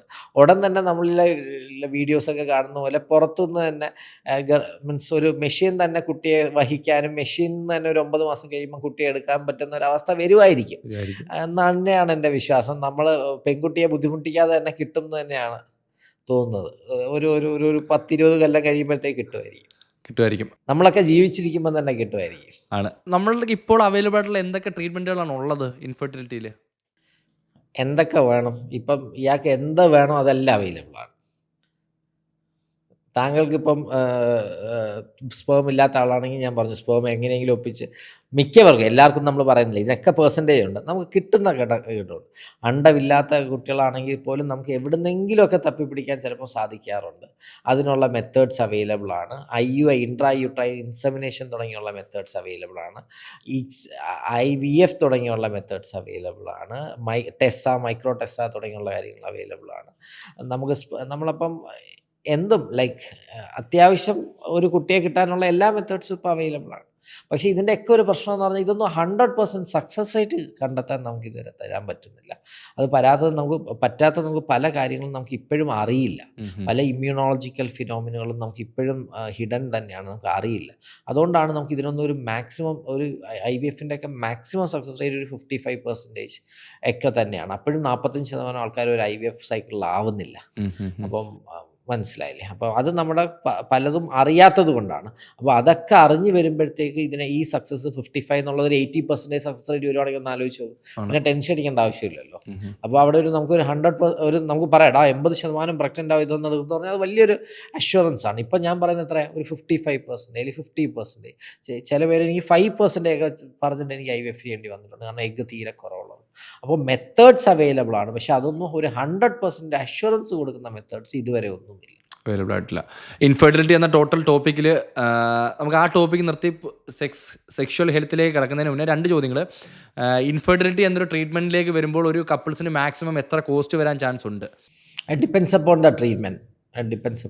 നിങ്ങളിപ്പോൾ ഒരു ഓവുലേഷൻ നടത്താൻ മാത്രമാണെങ്കിൽ നമുക്ക് ചിലപ്പോൾ 1000 മതിയായിരിക്കും. ഓക്കെ. പക്ഷേ ഒരു മൈക്രോ ടെസ്സയും നമ്മുടെ ഒരു IVF-ഉം അല്ലെങ്കിൽ ഡുവൽ സ്റ്റിമുലേഷൻ 2-3 മാസം സ്റ്റിമുലേറ്റ് ചെയ്ത് എഗ്ഗ് എടുക്കുക, അങ്ങനെയൊക്കെ വരുമ്പോൾ ചിലപ്പോൾ അത് 2 ലക്ഷം, 3 ലക്ഷം, 4 ലക്ഷം ആ റേഞ്ചിലൊക്കെ എത്താം. അത് ഡിപ്പെൻസ് അപ്പോൺ ദ ട്രീറ്റ്മെൻറ്റ്. എന്നാൽ ഒരു ആവറേജ് IVF സൈക്കിളിന് യൂഷ്വലി ഒരു 1.5 to 1.6 lakhs ഒക്കെയാണ് ആവുന്നത്. അതിനെ ഡിപ്പെൻഡ് ചെയ്ത രണ്ടാമത്തെ ചോദ്യം എന്ന് പറഞ്ഞാൽ, എനിക്ക് പേഴ്സണലി അറിയാവുന്ന പലരും IVF ചെയ്തിട്ടുണ്ട്. പല ഇൻസ്റ്റിറ്റ്യൂട്ടിലും പോയി IVF ചെയ്തു. സാർ ഈ പറഞ്ഞല്ലോ 1.5 ലക്ഷം മുതൽ 2 ലക്ഷം രൂപ വരെ ചിലവാക്കി IVF സൈക്കിൾ 1, 2, 3 തവണ ചെയ്ത് ഫെയിലായിപ്പോയി. അപ്പോൾ ആ വ്യക്തിയുടെ മെൻ്റൽ സ്റ്റേജ് നമ്മളൊന്ന് മനസ്സിലാക്കണം. ഫെയിലായ ആ വ്യക്തി വീണ്ടും കുട്ടി വേണമെന്ന് അത്രയ്ക്ക് ആ കപ്പിൾസിന് ആഗ്രഹം ഉണ്ടായതുകൊണ്ട് 4ാമത് സൈക്കിൾ ചെയ്യാമെന്ന് പറഞ്ഞു. അപ്പം ഡോക്ടർ പറഞ്ഞു പറ്റത്തില്ല, ഇനി ഡോണർ സ്പേം അല്ലെങ്കിൽ അങ്ങനെയുള്ള സ്വന്തം കുട്ടി വേണ്ട, വേറെ മാർഗങ്ങളിലേക്ക് കടക്കാമെന്ന് പറയുന്നു. അവർ വീണ്ടും മെൻ്റലി ഭയങ്കര ബ്രേക്ക് ഡൗൺ ആവുന്നു. ഇവർ വീണ്ടും വേറൊരു സ്ഥലത്ത് പോകുന്നു, വേറൊരു ട്രീറ്റ്മെൻറ്റ് സെൻറ്ററിൽ പോയി ഇവർ IUA ചെയ്ത്, IVF പോലും ചെയ്തില്ല, IUA ചെയ്ത് പോസിറ്റീവായി കുട്ടിയുണ്ടായി. എന്തുകൊണ്ടാണ് ഈ സെൻറ്റർ ടു സെൻറ്റർ വ്യത്യാസം വരുന്നത്? അത് സെൻറ്റർ ടു സെൻറ്റർ വ്യത്യാസമല്ല, അതെന്ത് പ്രശ്നം, ഇതിൻ്റെ അകത്ത് നിൽക്കുന്നതാണ്. ഈ പറഞ്ഞ സെൻറ്റർ ഉണ്ടല്ലോ, ആ ഒരു കപ്പിളിൻ്റെ ഭാഗ്യം മാത്രമാണ്. ഓക്കെ. ആ ഒരു മാസം ഉണ്ടായ ഫോളിക്കിളിൻ്റെ അകത്ത് നല്ലൊരു എഗ്ഗ് ഉണ്ടാവുകയും ആ എഗ്ഗ് ആ ട്യൂബ് വഴി സഞ്ചരിക്കുകയും എന്തോ ഭാഗ്യത്തിന് ആ സമയത്ത് IUI സാമ്പിളിൽ നല്ല സ്പേം ഉണ്ടാവുകയും ആ സ്പേം അവിടെ എത്തുകയും ചെയ്തു. അത്ര മാത്രം കണ്ടാൽ മതി. കാരണം ഈ ഒരു സിറ്റുവേഷൻ എനിക്ക് കുറേ തവണ ഉണ്ടായിട്ടുണ്ട്. ഓക്കെ. ലൈക്ക് പല IVF ഒക്കെ ഞാൻ കൂടുതലും IUA ഒക്കെ കോൺസെൻട്രേറ്റ് ചെയ്യുന്നുണ്ടായിരിക്കാം. എനിക്ക് ഈ IVF കഴിഞ്ഞവർ കുറേ പേര് IUI വഴി പോസിറ്റീവ്. അപ്പോൾ അവർ പറയൂ ഡോക്ടറെ കാണിച്ചുകൊണ്ടാണ്, അതാണ് ചുമ്മാതാ. അതൊരു ലക്ക് ഫാക്ടർ മാത്രമാണ്. അതൊരു പെർസെൻറ്റേജ് ആൾക്കാർ ചിലപ്പോൾ അങ്ങനെ ആവും. ഓക്കെ. എന്ന് പറഞ്ഞാൽ എല്ലാവരും ആവത്തൊന്നുമില്ല, വളരെ ഒരു ചെറിയ ശതമാനം ആവും. ഇതേപോലെ വേറൊരു സെൻറ്ററിൽ പോയി ഇതൊക്കെ ചെയ്ത് ഇതൊന്നും ആവാത്ത കുട്ടി, ഞാൻ ആദ്യം പറഞ്ഞ സെൻറ്ററിലെ 3 തവണ ചെയ്തിട്ടായില്ലെന്ന്, ആ സെൻറ്ററിൽ പോകുമ്പോൾ ചിലപ്പോൾ IUI വഴിയാവും. ഓക്കെ. അപ്പം അതൊരു സൈക്കിളാണ്. It can happen to anyone. ഒരു ഭാഗ്യം എന്ന് പറഞ്ഞൊരു ഞാൻ നേരത്തെ പറഞ്ഞു, നമുക്ക് അൺനോൺ ആയിട്ടുള്ള കുറേ ഫാക്ടേഴ്സ് ഇതിലുണ്ട്. അതുകൊണ്ട് തന്നെയാണ്. പിന്നെ ഒരു IVF സക്സസ് ആവണമെങ്കിൽ നമുക്ക് തീർച്ചയായിട്ടും നല്ലൊരു ലാബ് ഫെസിലിറ്റി വേണം, നല്ലൊരു എംബ്രിയോളജിസ്റ്റ് വേണം, നല്ലൊരു സ്റ്റിമുലേഷൻ പ്രോട്ടോക്കോൾ വേണം, നല്ല ഡ്രഗ്സ് സൂക്ഷിക്കുന്ന സ്ഥലം വേണം. അപ്പോൾ ഒരു പ്രിട്ടി സ്റ്റാൻഡേർഡ് ആയിട്ടുള്ള കുറച്ച് കാര്യങ്ങൾ ആവശ്യമുണ്ട്. ആ സ്റ്റാൻഡേർഡ് ആയിട്ടുള്ള മിക്ക സെൻറ്റേഴ്സിനും അതും ഇതുണ്ട്. ബാക്കിയൊക്കെ ഒരു ഭാഗ്യം എന്ന് തന്നെയാണ് എനിക്ക് തോന്നുന്നത്. ഇപ്പോൾ ട്രീറ്റ്മെൻറ്റുകളെ പറ്റി പറഞ്ഞപ്പോൾ IVF, IUA എന്ന 2 മെയിൻ ടോപ്പിക്കുകളാണ് നമ്മൾ സംസാരിച്ചത്. ശരിക്കും എന്താണ് IVF, എന്താണ് IUI? IUI എന്ന് പറഞ്ഞു കഴിഞ്ഞാൽ ഇൻട്രാ യൂട്രൈൻ ഇൻസെമിനേഷൻ. അതൊരു നാച്ചുറൽ പരിപാടിയായിട്ട് എടുത്താൽ മതി. അതായത് നിങ്ങൾ ബന്ധപ്പെടുമ്പോൾ സാധാരണ സെമൻ എവിടെയാണ് വീഴുന്നത്? വജൈനയിൽ അല്ലേ? അപ്പോൾ ആ ഒരു സാമ്പിളിനെ മാസ്റ്റർബേറ്റ് ചെയ്തെടുത്ത്, അതായത് ഒരു പെൺകുട്ടിക്ക് അദ്ദേഹത്തിന് ഓവുലേഷൻ നടക്കാനുള്ള ടാബ്ലറ്റും ചിലപ്പോൾ ഇഞ്ചക്ഷനൊക്കെ കൊടുത്ത് എഗ്ഗിനെ വളർത്തി അതിനെ ട്രിഗർ കൊടുത്ത് നാളെ ആ പൊട്ടിക്കുന്നതെന്ന് വിചാരിക്കുക. അതായത് നാളത്തേക്ക് ഞാൻ ഓവുലേഷൻ നടത്തുകയാണ്. അപ്പോൾ നാളെ ഓവുലേഷൻ നടത്തുന്ന ദിവസം ഞാൻ ആ കപ്പിൾ മീൻസ് പാർട്ട്ണർ വരുന്നു, പാർട്ട്ണർ വന്ന് സെമൻ തരുന്നു. സെമനെ എടുത്ത് സെൻട്രിഫ്യൂജ് മെഷീനിൽ ഇട്ടിട്ട് നമുക്ക് കുറച്ചൊരു പ്രോസസ്സുണ്ട്. ആ പ്രോസസ്സ് വഴി അതിലൊരു നല്ല ഭാഗം എടുക്കുന്നു, പെല്ലറ്റ് എന്ന് പറയും. ആ നല്ല ഭാഗം എടുത്തിട്ട് നമ്മൾ എന്ത് ചെയ്യും, യൂട്രസിൻ്റെ അകത്തോട്ട് ജസ്റ്റ് പുഷ് ചെയ്യും. അതിനെയാണ് ഇൻട്രാ യൂട്രൈൻ ഇൻസെമിനേഷൻ എന്ന് പറയുന്നത്, IUI. ബാക്കി യൂട്രസിൽ വീഴുന്ന സ്പേം മുകളിലോട്ട് പോകേണ്ടതും ട്യൂബിലെത്തേണ്ടതും എഗ്ഗുമായിട്ട് യോജിക്കേണ്ടതും തിരിച്ച് ഇറങ്ങി ഗർഭപാത്രത്തിൽ വരേണ്ടതും എല്ലാം ഓട്ടോമാറ്റിക്കലി നടക്കണം, എല്ലാം നാച്ചുറലി നടക്കണം. നമ്മൾ അവിടെ ഒന്നും ഹെൽപ്പ് ചെയ്യുന്നില്ല. അപ്പം ജസ്റ്റ് ഒരു ചെറിയ പ്രോസസ്സ് മാത്രമാണ് IUI. വളരെ കോസ്റ്റ് കുറഞ്ഞ, എൻ്റെ ക്ലിനിക്കിൽ 2500 ആണ്. അപ്പോൾ വളരെ കോസ്റ്റ് കുറഞ്ഞൊരു മെത്തേഡാണ് IUI എന്ന് പറയുന്നത്. പക്ഷേ IUA എന്ന് പറഞ്ഞാൽ വലിയൊരു എന്തോ ഒരു പ്രൊസീജിയർ പോലെയാണ് ആളുകൾ ടെൻഷൻ അടിച്ച് കാണുന്നത്. അല്ല, വളരെ ചെറിയൊരു പ്രൊസീജിയറാ IUI എന്ന് പറഞ്ഞാൽ. ബാക്കി ഞാൻ പറഞ്ഞില്ലേ എല്ലാം നാച്ചുറലി തന്നെ അവിടെ നടക്കേണ്ടത്. ആകെ നമ്മൾ ആ യൂട്രസിൻ്റെ അകത്തോട്ട് അത് ആർക്കാ ഹെൽപ്പ് ചെയ്യുന്നത്? കൗണ്ട് ഒരു സ്വല്പം കുറവ്. ലൈക്ക് ഒരു 15 മില്യൺ വേണ്ടടുത്ത് ഒരു 12 മില്യൺ, 13 മില്യൺ, ഇത് 17 മില്യൺ, 18 മില്യൺ ആ റേഞ്ചിലുള്ള മോട്ടിലിറ്റി ഉള്ള സ്വല്പം കുറവുള്ളവർക്ക്, അല്ലെങ്കിൽ ഒരു അൺഎക്സ്പ്ലെയിൻ ഇൻഫെർട്ടിലിറ്റി, രണ്ടുപേർക്കും പ്രശ്നമൊന്നുമില്ല, പക്ഷേ എന്നിട്ടും കുട്ടിയാവുന്നില്ല, അവർക്കൊക്കെയാണ് ഈ IUI കുറച്ചുകൂടെ ഹെൽപ്ഫുൾ ആവുന്നത്. രണ്ടാമത്തെ കാര്യം IVF എന്ന് പറഞ്ഞാൽ എന്താ ചെയ്യുന്നത്? ഞാൻ നേരത്തെ എഗ് ഫ്രീസിങ്ങിന് ഞാൻ എഗ് എടുക്കുന്ന കാര്യം പറഞ്ഞില്ലേ? ഒരു 10 ദിവസത്തെ ഇഞ്ചക്ഷൻ എടുത്ത ശേഷം നമ്മൾ ആ എഗ്ഗിനെ 12ാമത്തെ ദിവസം നമ്മൾ എടുക്കുന്നു. ഫ്യൂസ് ചെയ്യുന്നു. ഈ എഗ്ഗിനെ നമ്മൾ അന്ന് തന്നെ സ്പേമുമായിട്ട് നമ്മൾ ഒരുമിപ്പിക്കുന്നു. അതിനാണ് ICSI എന്ന് പറയുന്നത്. അതായത് നമ്മൾ ആ എഗ്ഗിലോട്ട് നമ്മൾ ഈ സ്പേമിനെ ഇഞ്ചെക്ട് ചെയ്ത് വെക്കുന്നു. ഇഞ്ചെക്ട് ചെയ്ത് ഞാൻ ഇന്നത് ഇൻക്യുബേറ്ററിൻ്റെ അകത്തോട്ട് വെച്ചു. നാളെ വരുന്നു. നാളെ വന്നിട്ട് ആ ഇൻക്യുബേറ്റർ തുറന്ന് നോക്കുന്നു, എത്രണ്ണം ഫെർട്ടിലൈസ് ആയെന്ന് നോക്കുന്നു. അതായത് രണ്ടും കൂടെ എത്രണ്ണം ജോയിൻ ചെയ്തു എന്ന് നോക്കുന്നു. അത് ഒരു 5 ദിവസം ഇതിനെ വളരാൻ വെക്കുന്നു. ഒരു 5ാമത്തെ ദിവസം ഇതൊരു 72 സെൽസ് ഉള്ള ഒരു ബ്ലാസ്റ്റോസിസ്റ്റ് ആയിട്ട് മാറുന്നു. 72 കോശങ്ങളുള്ള ഒരു എംബ്രിയോ ആയിട്ട് മാറുന്നു. നമ്മൾ ആ എംബ്രിയോനെ മിക്കപ്പോഴും എന്താ ചെയ്യുന്നത്? ലിക്വിഡ് നൈട്രജനിലോട്ട് വെച്ച് അതിനെ ഫ്രീസ് ചെയ്ത് വെക്കും. ആ എംബ്രിയോ എത്ര വർഷങ്ങൾ വേണമെങ്കിലും അവിടെ ഇരുന്നോളും. നമ്മൾ എന്താ ചെയ്യുക? ഒരു 1.5 മാസമൊക്കെ കഴിയുമ്പോൾ വീണ്ടും നമ്മുടെ യൂട്രസിനെ പ്രിപ്പയർ ചെയ്ത ശേഷം, എൻഡോമെട്രിയത്തിൻ്റെ ലൈനിങ് പ്രിപ്പയർ ചെയ്ത ശേഷം, നേരത്തെ റെഡിയാക്കി വെച്ചിരിക്കുന്ന ഈ 5 ദിവസം ജീവനുള്ള കുഞ്ഞിനെ തിരിച്ച് ഗർഭപാത്രത്തിലോട്ട് ഡിപ്പോസിറ്റ് ചെയ്യുന്നു. ഇതിനെയാണ് IVF എന്ന് നമ്മൾ പറയുന്നത്. അപ്പോൾ അവിടെ കുറേയും കൂടെ മനുഷ്യനാണ് ചെയ്യുന്നത്, പ്രകൃതിയല്ല. നമ്മളാണ് ഇതിനെ ഒരുമിപ്പിക്കുന്നത്, നമ്മളാണ് അതിനെ വളർത്തുന്നത്. ഒരു ഇൻക്യുബേറ്ററിൽ വെച്ചിട്ട് 5 ദിവസം വളർന്ന ഒരു ഭ്രൂണത്തെയാണ് നമ്മൾ യൂട്രസിൻ്റെ അകത്തോട്ട് നമ്മൾ ഇടുന്നത്. അപ്പോൾ അത് കുറച്ചും കൂടെ ടീഡിയസ് ആയിട്ടുള്ള പ്രോസസ്സാണ് ഡോക്ടറിനെ സംബന്ധിച്ചോളം. പേഷ്യൻസിന് അത്ര വലിയ കഷ്ടപ്പാടൊന്നുമില്ല. ഈ പറഞ്ഞൊരു 10 ദിവസത്തെ ഇഞ്ചക്ഷൻ കാര്യങ്ങളൊക്കെ തന്നെയുള്ളൂ. അതിൻ്റെ കോസ്റ്റ് ഞാൻ നേരത്തെ പറഞ്ഞ ഒരു 1.5 to 2 lakhs ഇടയിൽ നിൽക്കുന്നത്. ശരിക്കും ആ IVF എന്ന് പറയുന്ന ടൈമിൽ സ്ത്രീകൾ കുറേ ഹോർമോൺ ഇഞ്ചക്ഷൻ അവരുടെ ഒരു സ്റ്റേജ് ഭയങ്കര മോശമല്ലേ? ഞാൻ അങ്ങനെ കണ്ടിട്ടുണ്ട്, ഭയങ്കര സ്ട്രെസ്ഫുള്ളായി. അല്ല. നമ്മൾ ആ പറയുന്ന അത്രയും സ്ട്രെസ്സൊന്നും ഇല്ല. അവർക്കൊരു മെൻ്റൽ സപ്പോർട്ട് കൊടുത്താൽ മതി. അവർക്കങ്ങനെ വലിയ ബുദ്ധിമുട്ടുകളൊന്നും ഇല്ല. അത് ഇപ്പം നമ്മുടെ അവിടെ ചെയ്തവർക്ക് ചോദിച്ചാലും അവർ പലരും എൻ്റെ അടുത്ത് പറഞ്ഞു, ഡോക്ടർ ഇത്രയേ ഉള്ളൂ, ഞാൻ ഇതൊന്നും അല്ല വിചാരിച്ചതെന്നാണ്. അതൊരു അയ്യോ വലിയ സംഭവമാണെന്നുള്ള ആൾക്കാർ വിചാരിക്കുമ്പോഴാണ് പറ്റുന്നത്. അതത്ര വലിയ സംഭവമൊന്നുമല്ല. So with that's end. എന്താണ് ഇൻഫെർട്ടിലിറ്റി എന്ന ടോപ്പിക്കിൻ്റെ ഒരു എൻഡാണ്. സോ ഇനി അടുത്ത നമ്മൾ സെക്ഷൽ ഹെൽത്തിനെ പറ്റിയാണ് സംസാരിക്കുന്നത്.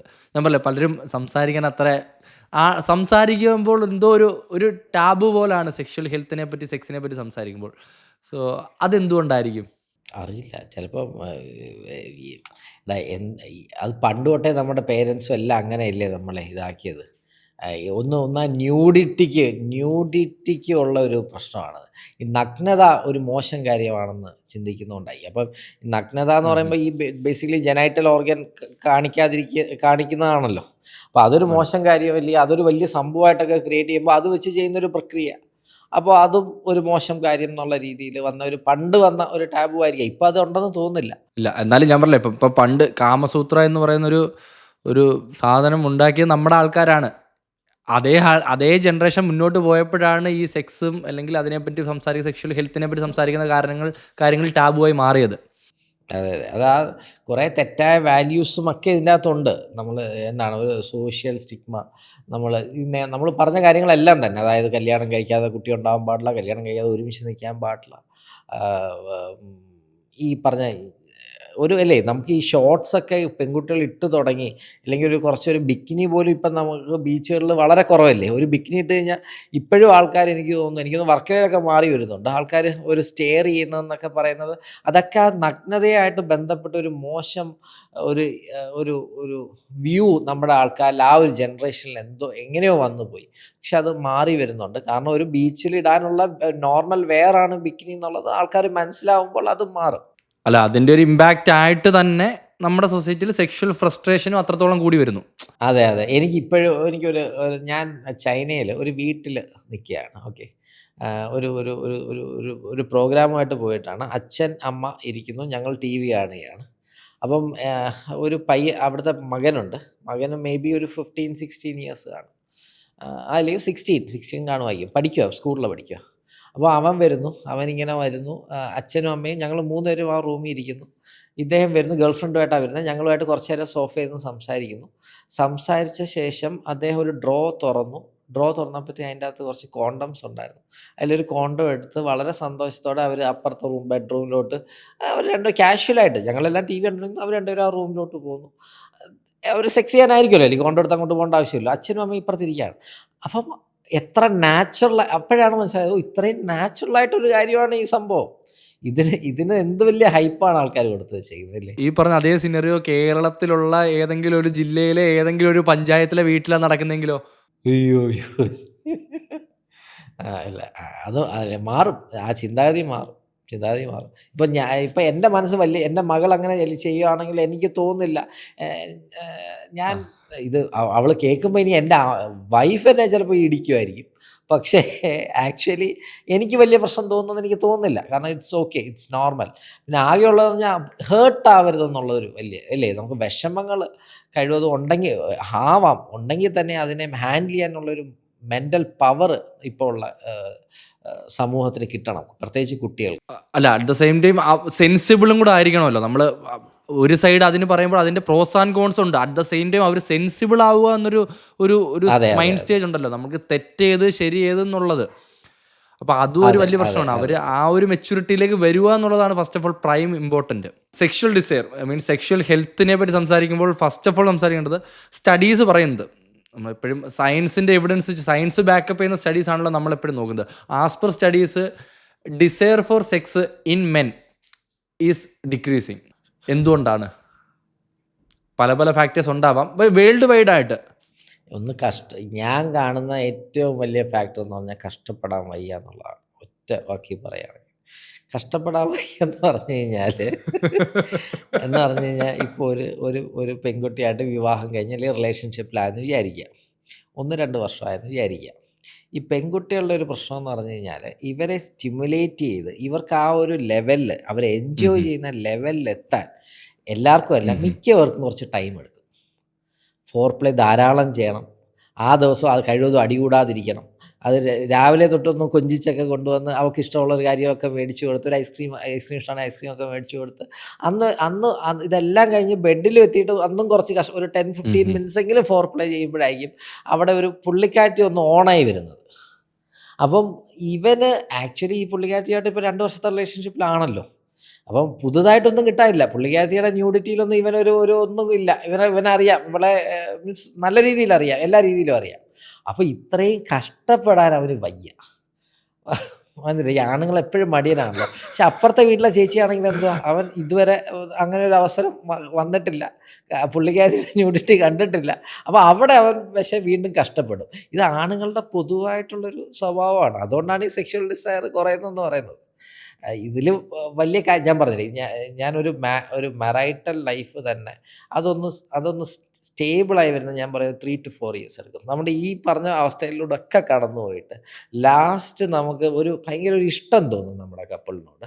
അതൊരു ഉള്ളിൽ നിന്നുള്ളൊരു ഇഷ്ടം തോന്നും. അപ്പുറത്തെ വീട്ടിൽ ചേച്ചിയെ കാണുമ്പോഴും ആ ഇഷ്ടം പ്രോമിനൻ്റ് ആയിട്ട് നിൽക്കുമ്പോൾ അങ്ങോട്ടൊരു സംഭവം തോന്നത്തില്ല. അപ്പം നമ്മുടെ ആ ഒരു ലെവലിലെത്തും. പക്ഷെ ആ ഒരു ലെവലിലെത്താൻ ഇച്ചിരി കൂടെ ടൈം എടുക്കും. ഞാൻ പറഞ്ഞത് ചിലർക്ക് 4 years എടുക്കും, ചിലപ്പോൾ 5 years എടുക്കും, 6 years എടുക്കും.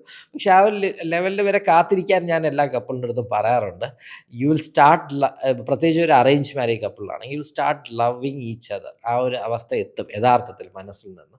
അപ്പോൾ അത് കാത്തിരിക്കുക. അതുകൊണ്ടാണ് ഈ പറഞ്ഞ സെക്ഷൽ ഡിസയറൊക്കെ കുറയാനുള്ള പ്രധാന കാരണം ഇത് തന്നെയാണ്.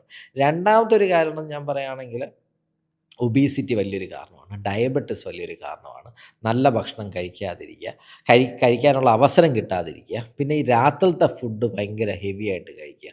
അതും ഇപ്പോൾ ശരിക്കും കണ്ടുവരുന്നുണ്ട്. കാരണം ഈ 10 മണിക്കും 10:30ക്കൊക്കെ ഔട്ടിങ് പോയിട്ട് നല്ല രീതിയിൽ ഭക്ഷണം കഴിച്ച് വരിക. അപ്പം നല്ല രീതിയിൽ ഭക്ഷണം കഴിച്ച ഒരാൾക്ക് ഒരിക്കലും രാത്രിയിൽ സെക്ഷലി പെർഫോം ചെയ്യാൻ പറ്റണമെന്നില്ല. അപ്പോൾ ഇതൊക്കെ ഒരു റീസണാണ്, ഒരു മെയിൽ സെക്ഷൽ ഡിസ്ഫങ്ഷനുള്ള കാരണങ്ങളാണ് ഞാൻ പറയുന്നത്.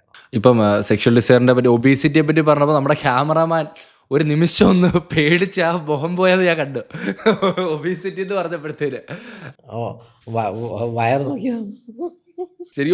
ഒബീസിറ്റി നമ്മുടെ ഒരു ഹെൽത്തിൻ്റെ ഏറ്റവും വലിയൊരു എന്താ പറയുക, എല്ലാം കൊണ്ടും നമുക്ക് ഏറ്റവും ബുദ്ധിമുട്ടുണ്ടാവുന്ന, നമുക്ക് ഏറ്റവും അപകടകരമായ കാര്യം ഒബീസിറ്റിയാണ്. ഇപ്പം സ്ത്രീകളിലായാലും പുരുഷന്മാരായാലും. പിന്നെ ഈ ഇറക്ടൈൽ ഡിസ്ഫങ്ഷൻ ശരിക്കും ഇപ്പം വരുന്നുണ്ട്. അതിൻ്റെ ഒരു കാരണം ഞാൻ ഈ പറഞ്ഞ ഫെർട്ടിലിറ്റി ഒരു പ്രോബ്ലമാണ്. കാരണം ഒരു അനാവശ്യ ടെൻഷൻ കാര്യങ്ങളായിട്ട് വരും. രണ്ടാമത്തെ ഞാൻ കാണുന്നത് ഈ ഈ ഒരു പേടി തന്നെയാണ്. ലൈക്ക് ഒരു തവണ ഫെയിലായി അല്ലെങ്കിൽ 2 തവണ ഫെയിലായി കഴിയുമ്പോഴത്തേക്ക് ഈ പെൺകുട്ടി ചിലപ്പോൾ എന്തെങ്കിലും പറഞ്ഞു കാണും. ഇത് മിക്കവാറും ചിലപ്പോൾ ഇവൻ പോകുന്നത് ചിലപ്പോൾ ഒരു പ്രോസ്റ്റിറ്റ്യൂട്ടിൻ്റെ അടുത്തായിരിക്കും പോകുന്നത്. അപ്പോൾ അവൾ ചിലപ്പോൾ അവനെ കളിയാക്കി കാണും. ഈ ഈ ഒരു കളിയാക്കുന്ന വാക്ക് ചിലപ്പോൾ ഇവന് ഒരിക്കലും സഹിക്കാൻ പറ്റത്തില്ല. അത് അത് അവനെ ഒരു പെർമനന്റ് ഡിസബിലിറ്റി എന്നുള്ള ഒരവസ്ഥയിലോട്ടൊക്കെ വരും. പിന്നെ ഒരിക്കലും അവന് ഒരു സെക്ഷുവൽ ഇന്റർകോഴ്സിൽ എത്തുമ്പോൾ അവന് ഈ ഒരു ഡയലോഗായിരിക്കും ഓർമ്മ വരുന്നത്. ഈ ഒരു മെൻ്റൽ കോസുകളാണ് കൂടുതലും ഒരു ഓർഗാനിക് കോസിനെ കാട്ടി. ഓർഗാനിക് കോസുകൾ ഇറക്ടൈൽ ഡിസ്ഫങ്ഷൻ ഉണ്ട്. അത് കുറേ അധികം അസുഖങ്ങളും കാര്യങ്ങളും ഒക്കെ ഉണ്ട്.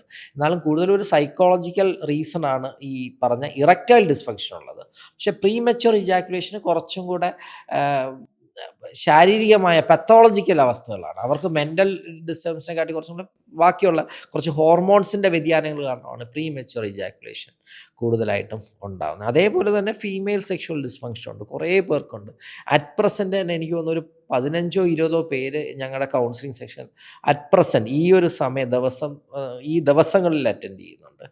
പെൺകുട്ടികൾ കൂടുതലും വജൈനിസ്മസിനൊക്കെയാണ്. വജൈനിസ്മസ് എന്ന് പറഞ്ഞാൽ അകാരണമായ ഭയം എന്ന് പറഞ്ഞു കഴിഞ്ഞാൽ ഇവർ കല്യാണമൊക്കെ കഴിഞ്ഞ് എല്ലാം ഓക്കെ ആയിരിക്കും. പക്ഷേ ആദ്യമൊക്കെ ചിലപ്പം വേണ്ട, അവനും ഓക്കെ ആയിരിക്കും. പിന്നെ ഈ കോണ്ടാക്ട് ചെയ്യാൻ വരുമ്പം ഈ എല്ലാം ഓക്കെ, ഫോർ പ്ലേ ഓക്കെ, എല്ലാം okay, she's absolutely fine, enjoy ചെയ്യുന്നുണ്ട്, എല്ലാം ഓക്കെ. പക്ഷേ ആ സെക്കൻഡ് ആ പീനസ് വജൈനടുത്തോട്ട് കൊണ്ടുവരുന്ന സമയത്ത് ഭയങ്കര ഒരു പേടി ഉള്ളിൽ നിന്ന് വരികയും കാലടുപ്പിച്ച് വെക്കുകയും ഇവനെ തെള്ളി മാറ്റുകയും ചെയ്യുന്ന ഒരവസ്ഥ. ഇതിനെയാണ് വജൈനിസ്മസ് എന്ന് പറയുന്നത്.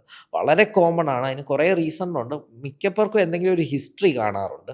ലൈക്ക് ഒരു ചൈൽഡ്ഹുഡ് അബ്യൂസ്, അല്ലെങ്കിൽ ഇപ്പം വന്നൊരു കുട്ടിയുടെ അയാളുടെ ഹോസ്റ്റലിലെ പെൺകുട്ടി കല്യാണം കഴിച്ചിട്ട് വന്ന് പറഞ്ഞ കഥ ഇവളിൽ ഭയങ്കര പേടിയോ ഇതായി. കല്യാണം കഴിഞ്ഞ് ഫസ്റ്റ് നൈറ്റ് എങ്ങനെയാണെന്ന് കൂട്ടുകാരി അടുത്ത് പറഞ്ഞത്. പക്ഷേ ആ കഥ കേട്ടത് ഇവള് ശരിക്കും ഇതിനെക്കുറിച്ച് പേടിച്ചു പോയി. അതായത് വേറൊരു വ്യക്തി അവരുടെ സെക്ഷൽ എക്സ്പീരിയൻസ് നമ്മുടെ അടുത്ത് ഷെയർ ചെയ്തപ്പോൾ ഉണ്ടായ ഒരു ഭയം കൊണ്ട് നമ്മൾക്ക് സെക്സ് ചെയ്യാൻ പറ്റുന്നില്ല. പേടി എന്ന് പറഞ്ഞാൽ റൂംമേറ്റ് ഉണ്ടായപ്പോൾ. അതെ റൂംമേറ്റ്. കാരണം അവൾക്ക് പെയിൻഫുൾ ആയിരുന്നു. ഫസ്റ്റ് ആദ്യത്തെ ദിവസത്തെ ഇൻ്റർകോഴ്സ് പെയിൻഫുൾ ആയിരുന്നു എല്ലാം പറഞ്ഞു കാണും. പക്ഷെ അത് അദ്ദേഹത്തിൻ്റെ മനസ്സിൽ വലിയൊരു പ്രശ്നമാവുകയും അദ്ദേഹത്തിന് ഈ വജൈനിസ്മസ് എന്ന് പറഞ്ഞൊരു അവസ്ഥ വരികയും ചെയ്തു. അപ്പം അത് വളരെ കോമൺ ആണ്. അപ്പോൾ അതിൻ്റെ ട്രീറ്റ്മെൻറ്റുകൾ നടക്കുന്നുണ്ട്. പിന്നെ ഫീമെയിൽ സെക്ഷൽ സെക്ഷുവൽ ഡിസയർ പെൺകുട്ടികളിൽ കുറയുന്നത് വളരെ കോമൺ ആണ്. അതിൻ്റെ ഒരു ഉത്തരവാദിത്വം കൂടുതലും മെയിൽ തന്നെയാണ്. കാരണം ഞാൻ ഈ പറഞ്ഞ എഫേർട്ട് ഇടത്തില്ല. ഇവൻ ഈ പറഞ്ഞ ഇത്രയും എഫേർട്ട് ഇട്ടാൽ മാത്രമേ അവിടെ ഒരു ബ്യൂട്ടിഫുൾ സെക്ഷുവൽ ഇൻ്റർകോഴ്സ് ഉണ്ടാകത്തുള്ളൂ. ഈ എഫേർട്ട് ഇടാതെ ജസ്റ്റ് ഡയറക്റ്റ്ലി വളരെ സെൽഫിഷായിട്ട് ആണെങ്കിൽ ഇറക്ഷൻ ഉണ്ടാകാൻ വലിയൊരു ഫോർപ്ലേയുടെ കാര്യങ്ങൾ മിക്കപ്പോഴും വേണ്ടി വരാറില്ല.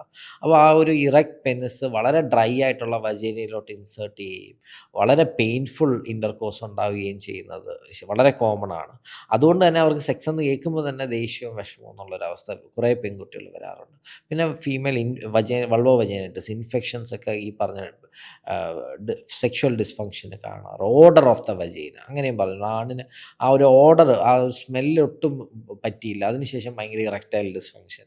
അപ്പോൾ പല കാരണങ്ങളുണ്ട് ഒരു സെക്ഷുവൽ ഡിസ്ഫങ്ഷൻ. ഫീമെയിൽ ആയിക്കോട്ടെ മെയിൽ ആയിക്കോട്ടെ, സെക്ഷുവൽ ഡിസ്ഫങ്ഷന് പല റീസൺസും ഉണ്ട്. സ്ട്രെസ് കൊണ്ടുണ്ടാവുന്നത് അല്ലെങ്കിൽ പണ്ടത്തെ ജീവിതത്തിലുണ്ടായ ഭയങ്ങൾ അല്ലെങ്കിൽ എന്തെങ്കിലും ബാഡായിട്ടുള്ള അനുഭവങ്ങൾ കൊണ്ട് ഉണ്ടാവുന്നതല്ലാതെ ശരിക്കും ബയോളജിക്കലായിട്ട് ഉണ്ടാവുന്ന ഇഷ്യൂസിന് നമുക്ക് ഇപ്പം മെഡിക്കേഷൻസുകൾ അവൈലബിൾ ആണ്, ട്രീറ്റ്മെൻറ്റുകൾ അവൈലബിൾ അല്ലേ? പിന്നെ തീർച്ചയായിട്ടും ഉണ്ട്. ഇപ്പം വജൈനിസ്മസിനാണെങ്കിലും കുറച്ച് മെഡിക്കേഷൻസ് ഒക്കെ നമ്മൾ കൊടുക്കും. പിന്നെ അവർക്കൊരു സിസ്റ്റമിക് ഡീസെൻസിറ്റൈസേഷനാണ് കൊടുക്കുന്നത്. അതായത് അവരുടെ ഭയമാണല്ലോ ഉള്ളത്. അപ്പോൾ പയ്യെ തന്നെ അവർക്ക് നമുക്ക് അതിന് വേണ്ടിയിട്ടൊരു സ്റ്റാഫ് നഴ്സ് ഉണ്ട്. അദ്ദേഹം അത് നോക്കിയിട്ട് പയ്യെ തന്നെ അതിനൊരു പ്രോട്ടോക്കോളുണ്ട്. ആ രീതിയിൽ അവരുടെ ഭയം പയ്യെ ഇല്ലാതാക്കുകയും ഒരു 1 ഫിംഗർ ഇൻസേർട്ട് ചെയ്യും, അത് ഹസ്ബൻഡ് പോയി ചെയ്യാൻ പറയുകയും അങ്ങനെ ഭയം ഇല്ലാതാക്കി ലാസ്റ്റ് പീനസ് ഇൻസേർട്ട് ചെയ്യും. മിക്കവർക്കും അത് വിജയിക്കാറുണ്ട്, വലിയ പ്രശ്നങ്ങൾ ഉണ്ടാവാറില്ല. പിന്നെ ഞാൻ കുട്ടി എന്നുള്ളൊരു ഫാക്ടർ നമ്മൾ ഇതിൽ നിന്ന് എടുത്ത് മാറ്റാൻ പറയും. കാരണം ഇപ്പോൾ കുട്ടി എന്നുള്ള രീതിയിൽ നോക്കണമെങ്കിൽ ഏറ്റവും നല്ലത് ആ ഡേ ഓഫ് ഇതിൽ നമുക്കൊരു ഇൻസെമിനേഷൻ വല്ലതും ചെയ്താൽ മതിയല്ലോ. നമുക്കിപ്പോൾ അതിന് ഇൻസെമിനേഷൻ കിറ്റൊക്കെ ആമസോണിൽ അവൈലബിൾ ആണ്. അത് വെച്ചിട്ട് നമുക്ക് ആ സെമൻ എടുത്തിട്ട് ചുമ്മാ വജൈനയ്ക്കകത്തോട്ട് ആ ഓവുലേഷൻ ദിവസം നോക്കി ഇഞ്ചെക്ട് ചെയ്താൽ മതി.